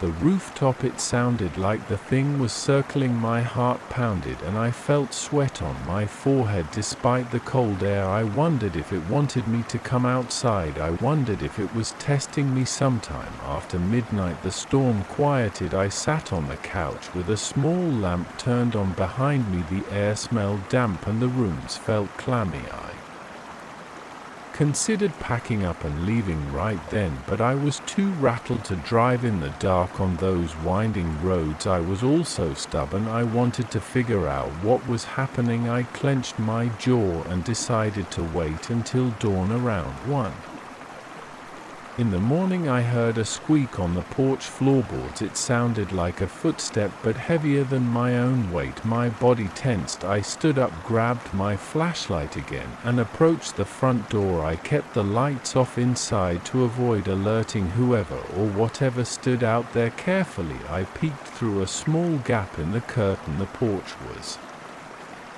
dark, only lit by the faint glow of the moon through the thinning clouds. I couldn't see anyone. I waited, barely breathing, for another sound. Then a single loud thump against the door made me jump. I almost dropped my flashlight. My heart hammered so hard it hurt my chest. I forced myself to turn the knob, flung the door open, and aimed the flashlight. Outside there was nothing. The porch was empty. My breath came in short, quick bursts, and I felt my hand shaking. I stepped out onto the porch and swept the flashlight beam across the front yard. The rain-soaked grass glistened under the moonlight. A few puddles reflected the light. There were no footprints on the porch itself. I moved the beam slowly upward toward the roof. Still nothing. As I backed into the house again, I thought I heard a low chuckle behind me, but it could have been the wind. I locked the door and stayed awake until sunrise. Morning brought no comfort. I headed out to check the roof again and found fresh tracks, the same strange biped footprints, but now they looked a little bigger, as if the creature's feet had pressed down harder on the wet surface. There were fine scratches etched between some of the shingles, like it had dragged its claws while walking. My stomach churned and I felt a wave of nausea. I climbed down the ladder unsteadily and spent an hour debating if I should leave, but something in me wanted proof. I wanted to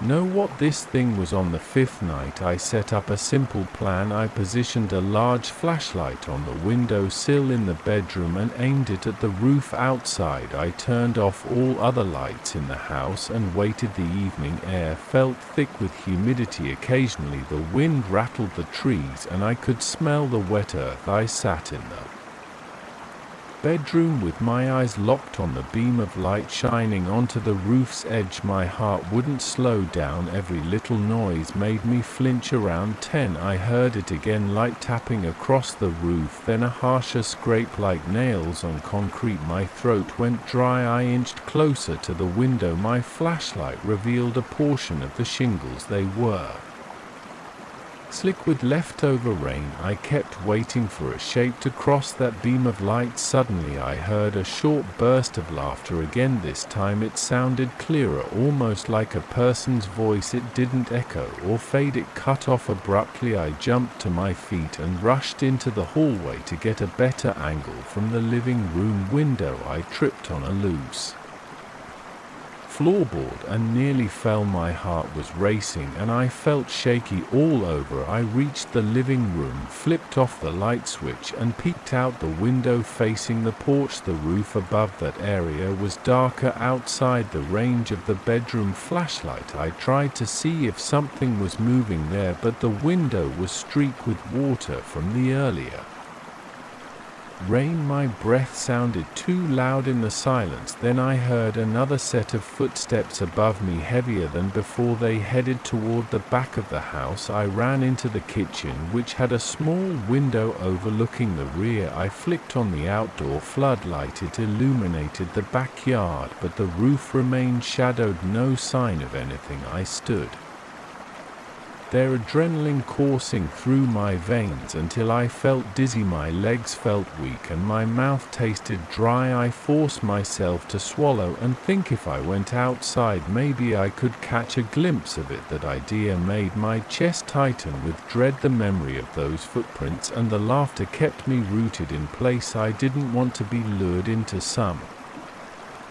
trap. At the same time, I was sick of feeling cornered. Finally, around 2 in the morning, I shut off the floodlight and retreated to the living room. I sank into the couch, glaring at the ceiling. The footsteps continued for a while, pacing across the rooftop. Every few minutes I heard that scraping sound like claws dragging on old shingles. My head pounded and I felt sweat beating on my forehead. There was nothing I could do except wait for daylight. By the 6th day I was exhausted. My eyes were bloodshot and my hands shook whenever I tried to pick up my coffee cup. The weather forecast warned of another storm that night. I knew it would bring more noise and maybe more of those quiet laughs I Spent the day double-checking the attic, walking the perimeter of the house and searching for any logical explanation. I found none. The only thing I discovered were more faint scratches on the siding near the roof line. It looked as if the creature climbed along the edges, almost as if it wanted me to notice. That night I sat by the front window,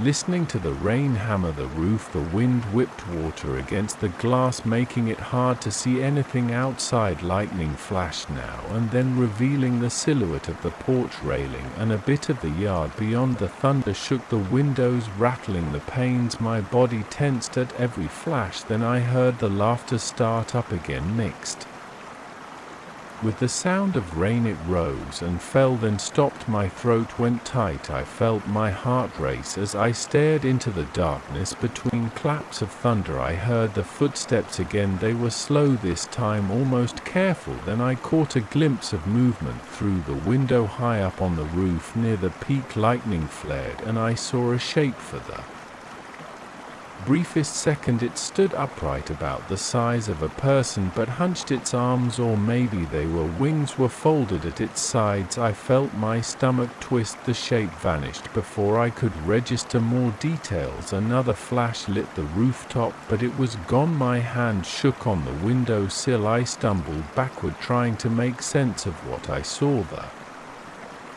presence didn't show itself again that night, but the footsteps continued until dawn. I lay in bed, covers pulled up to my neck, feeling every beat of my heart throb in my ears. I don't know if it was trying to intimidate me or invite me outside, but I stayed where I was. I drifted in and out of sleep, jolting awake whenever the footsteps paused or the rain changed rhythm. The next morning I decided enough was enough. I packed my bags, tossed them into my car, and locked up the house. I didn't bother cleaning up. I just wanted to leave. Before driving off, I walked to the spot where I'd first seen those footprints on the roof. The shingles were damp and stained. The footprints were still there, claw marks trailing between them. I felt a final wave of dread. Then I got in my car, started the engine, and headed back to the main road. I left that place behind, but I can still picture those prints. Sometimes I wake up sure I can hear those slow steps across a rooftop, waiting for someone to investigate. I don't know what it was, and I don't think I ever want to find out, but I remember its laughter mixing with the rain, and that's enough to keep me awake at night. I first heard about the abandoned building from a local historian who insisted there were fascinating records of the neighborhood hidden inside. He said the place had been shut down for decades. Most people claimed there was nothing valuable left, but I felt a pull. I can't explain it in any complicated way. I just wanted to see it for myself. I wanted to check every floor, every dusty corridor, and every forgotten room, hoping I might find something that told a story about this city's past. I reached the main entrance in the late afternoon. The front doors had broken glass scattered around the concrete steps. I could see a few old boards hammered across one side of the door frame, but there was enough space to squeeze through. If I ducked, I tried not to make too much noise when I entered, although it probably didn't matter. The place was obviously deserted. There was a faint smell of old books and stale air. My boots echoed on the cracked tile floor. I immediately took out my notebook and wrote down the date, the time, and my first impression. This building feels heavier inside than it looks from the outside. I don't know why I wrote that. Maybe I just sensed something off about the atmosphere. I started on the ground floor and worked my way up. Most of the lower floors looked trashed, graffiti on the walls, broken pieces of furniture, shattered windows. I found some old newspapers piled in one corner of a hallway. They were from decades ago, yellowed and brittle. I flipped through a few pages, careful not to rip them, and jotted down any details that caught my eye. Headlines about local businesses, missing pets, announcements for community events. Nothing dramatic, but I still took the time to record it in my notebook. That's what I do. I collect small pieces of history so I can piece together a bigger picture later. By the time I reached the 10th floor, dusk was settling in. I had a flashlight, but I tried to preserve its batteries by only clicking it on in the darkest areas. Most of the floors had plenty of windows, and the late sun gave me enough light to walk around carefully, but I started noticing something peculiar. As I climbed higher, I felt a slight pressure in the air. It was like my ears popped at some point, but I couldn't pinpoint exactly when. I rubbed the sides of my head to get rid of the sensation, thinking maybe I was just tired. I paused to take a break on the 14th floor near a dusty office room. My throat felt dry, so I drank some water from the bottle in my backpack. I scribbled a note about the temperature. It seemed cooler up here compared to the floors below. There was a chilly draft in the hallway, which was surprising because most of the windows on this level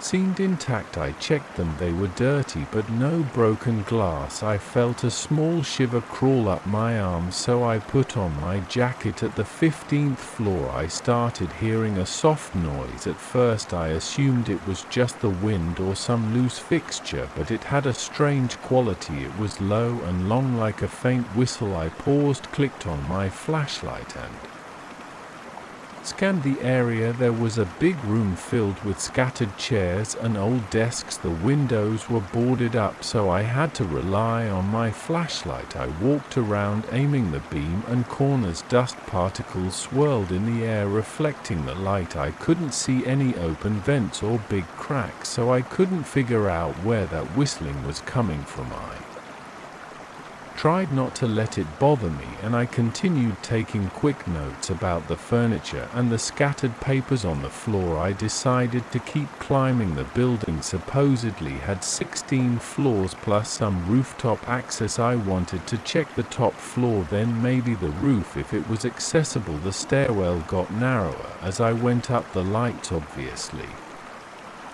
didn't work, so I moved step by step, shining my flashlight on the cracked walls. The air felt even colder. My breathing turned shallow, and my jacket didn't seem enough to keep me warm. When I got to the 16th floor, I noticed there was only one hallway leading to a single door on the left. I expected several doors, but this floor looked different from the rest. The walls were a dull white, stripped of paint and patches. There were no decorations, no leftover furniture, nothing. I tried the doorknob. It turned with some resistance, creaking loudly. I pushed the door open and stepped into a large empty space. The first thing I saw was a single window on the opposite side of the room. I kept the flashlight pointed at the center of that room. My heart pounded because it was eerily silent except for that faint whistle I'd heard before, but now it sounded more like a soft hiss. I pointed the flashlight toward the window and noticed it was closed. The glass looked grimy and scratched. The window was set in a metal frame, and there didn't seem to be any cracks or holes. I stood there for a moment, taking in the silence. Then I heard it, my name. It was quiet but clear, and it seemed to come from the direction of the window. I froze, my breath caught in my throat, my mind raced. I lifted my flashlight higher and stepped closer to the window. My name came again, a hushed, drawn-out sound that made my hair stand on end. I thought maybe it was the wind somehow forming sounds, or maybe a trick of my imagination, but I felt sure I heard it distinctly. I whispered, "Who's there?" I got no reply, just that slow hiss that almost resembled speech. I grabbed my phone. I thought I should record this. I opened a voice recording app, pressed record, and spoke into it, saying, "It's January 12th. I'm on the 16th floor. There's the strange sound near the window." Then I paused to let the phone capture the hissing noise. I waited at least 15 seconds, listening. My heart pounded in my ears. After a while I stopped the recording and played it back. All I heard was static. There was no voice, no hiss, nothing else, just a low crackling static, my own voice was gone too. It was like the phone hadn't recorded me at all, just a buzz. I tried again, asking questions out loud, waiting for a response, and then playing it back. The same result, total static. I felt a wave of anxiety. My hands got clammy. I kept wiping them on my pants. I moved closer to the window, but I didn't touch it. I shone my flashlight across the glass. I noticed faint fingerprints on the surface. They looked old. Then the hissing returned, and it sounded like it was saying my name again. My stomach twisted. I reached out to the window frame, thinking I might open it, but I stopped myself. It felt cold to the touch, almost like metal that had been sitting in a freezer. I pulled my hand away. Time passed without me realizing. I checked my watch and saw it was around 7:00 p.m. The sky outside had darkened. I could see only a dim glow through the dusty glass. The rest of the floor remained pitch black except for the circle of light from my flashlight. My heart rate started to slow down a bit as I took a few deep breaths. I told myself I'd just do a quick check of the window lock, then head back downstairs. I reached for the lock. It was stiff, rusted, and covered in grime, but while my fingers hovered over the latch, I heard a distinct thumping sound. It came from the glass itself, like a gentle knock. I jumped back, nearly dropping my flashlight. The thumping repeated in a steady rhythm. It sounded like a heartbeat. I don't consider myself a superstitious person, but that moment shook me. My arms broke out in goosebumps, and I felt a tingle along my neck. I was alone in that large empty room. The only object there was the window. It looked ordinary, except it sounded like it had its own pulse. I edged backward. My legs felt weak. I backed into the door I'd come through. My mind ran in circles, trying to come up with a logical reason for what I was hearing. Then the hissing came again, more insistent. This time it stretched out my name with a metallic echo that made my teeth clench. I considered leaving right then, but curiosity got the best of me. I sat my backpack on the floor, rummaged for my small audio recorder. I use an old digital recorder sometimes for interviews or notes. I figured maybe the phone's microphone was defective. I pressed the record button, held it out toward the window, and stared at the glass. The noise continued, the same rhythmic thumping and that strange hiss. I whispered, question, what do you want? The hiss didn't form words, but I felt like it was calling to me, urging me closer. After a few minutes I stopped the recording and played it back. Static. The entire track was a wash of static with occasional pops. No voice, no hissing, no heartbeat, just a dull crackle. I felt my pulse hammering in my ears. My chest tightened and I had trouble inhaling. I blinked away, the sweat dripping into my eyes. I wasn't sure if I was imagining this. Everything around me felt heavier. My head pounded and my shoulders tensed. I tried to calm myself by taking slow, deep breaths, but the air felt thin. I looked at the window again. It seemed to glow very faintly, like it had a small internal light. I switched off my flashlight to see if I could notice it better. There was definitely a dim pulsation every few seconds. The glass brightened just a bit and then dimmed in sync with the thumping sound. My body reacted before my mind could process it. My heart rate spiked again. I flicked the flashlight back on, feeling safer with some light in my hand. I stepped closer to the window. I reached out a trembling hand to the latch. My name whispered again, urgent and drawn out. My breath caught in my throat. I gripped the latch, feeling the rust scrape against my fingers. A jolt of cold shot through my arm, almost painful, like I had touched dry ice. I yanked my hand back. My finger tips tingled. I shook my and trying to get the feeling back. I stared at the latch. It hadn't budged. I kept hearing the voice whispering my name, but I noticed something else. My name was being repeated with the same cadence each time, like a loop. The voice never changed pitch or speed. It sounded unnatural. That made me feel even more uneasy. It was like a recording stuck on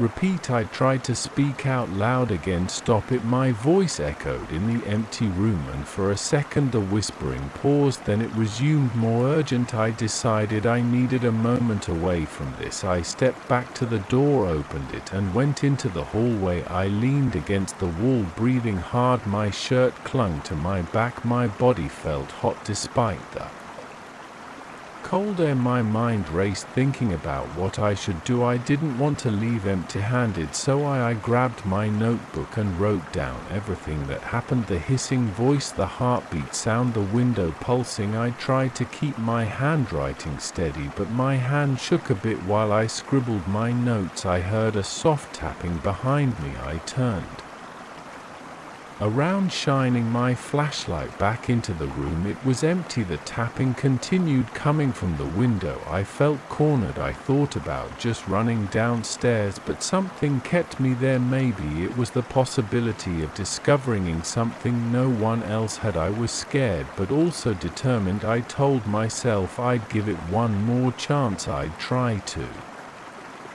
open the window just to see if anything changed, then I'd leave. I entered the room again, stepping carefully. My boots scraped the cracked floor. The tapping grew louder as I approached. The window's glow pulsed, and the cold draft in the room intensified. I could see my breath in the beam of the flashlight. I slowly reached for the latch again. The voice continued hissing my name, repeating in a loop. My heart that in my chest. My fingers wrapped around the latch, and I pulled. The metal resisted. I pulled harder. It gave a bit, squeaking as the rust grounded against the frame. The window didn't open yet, but I felt it shift. The voice hissed sharply, almost like it was scolding me. My fingers slipped and I stumbled backward. The notebook fell from my jacket pocket. I reached down to grab it, and the flashlight beam flickered across the dusty floor. That was when I saw something near the base of the window. Footprints in the dust. They led right up to the glass and then ended. It looked like someone had stood there facing the window. The footprints were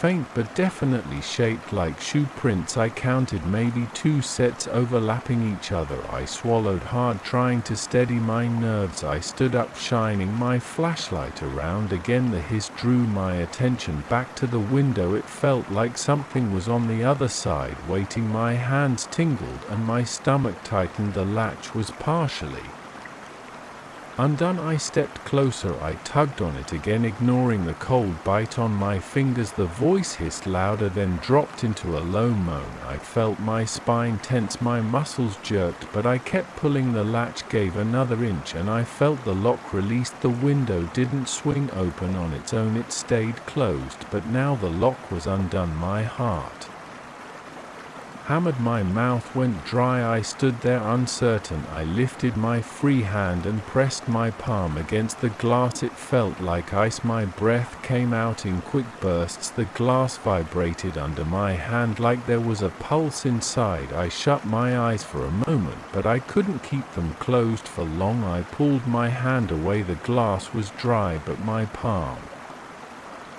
felt damp with sweat. The voice repeated my name again, stretched out, almost quivering. I couldn't record it. I couldn't prove it. I just knew it was there, urging me to cross some threshold. I thought about what might happen if I opened the window completely. I can't explain the feeling. My mind was split between terror and a strange sense of curiosity. I felt shaky. My legs trembled. My heart pounded so loud it hurt my ears. I looked at that window for a long time. The building around me felt silent, as if everything else had stopped existing. I finally stepped back. I bent down, picked up my notebook and stuffed it into my backpack. I felt a surge of adrenaline, like I needed to get out of there. I didn't want to open that window. I didn't want to find out what might happen. The voice kept hissing, calling my name. The glass kept pulsing. My body felt tense and drained at the same time. I walked backward toward the door, never taking my eyes off the window. My flashlight's beam caught glimpses of the dusty floor and walls. I grabbed the doorknob behind me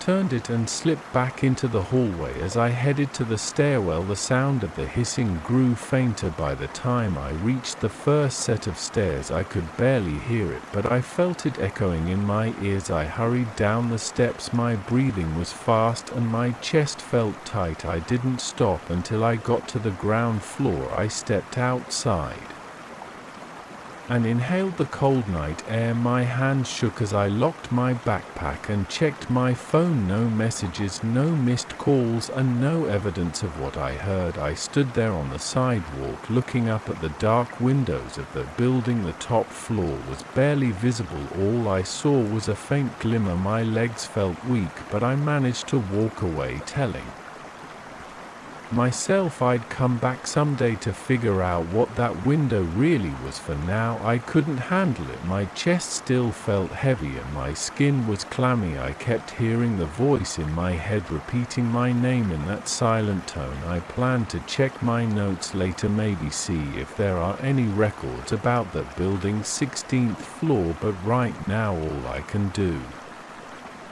is stand here replaying that moment in my mind. I don't have any proof. I only have my notebook and the memories. The static recordings offer no explanation. All I know is something was in that top floor room. Something called for me by name, and I almost answered. I never expected to find a narrow passage inside the walls of my own home. The building is old, sure, but I figured any hidden spaces would have been sealed up or discovered long ago. That all changed the night I heard the scratching, sharp, irregular sounds that came from somewhere near the living room. I thought it might be rodents at first. I even set a couple of traps, but nothing turned up. Then the scratching turned into faint scraping noises, almost like nails against wood, and I knew it wasn't coming from any animal. I listened carefully, trying to figure out where the sounds originated. I traced it to a corner by the fireplace, and that's when I noticed a thin sliver of space behind the wall. It took me a few tries to move the heavy armchair and slip a thin flashlight beam through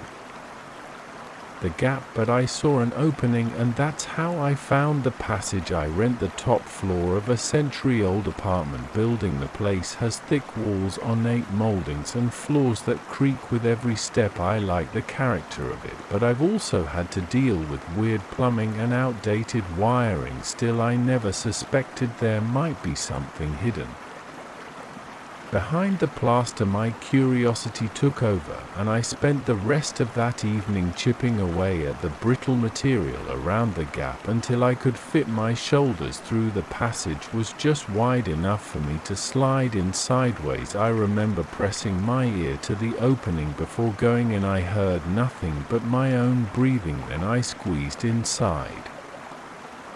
The interior of that space was cramped, my shirt snagged on rough edges of old wood. I felt dust clinging to my skin and hair, and the air smelled stale, like rotted drywall mixed with something moldy. As I moved forward, the beam from my flashlight revealed a dark, claustrophobic corridor running between the plaster and the outside wall it connected to.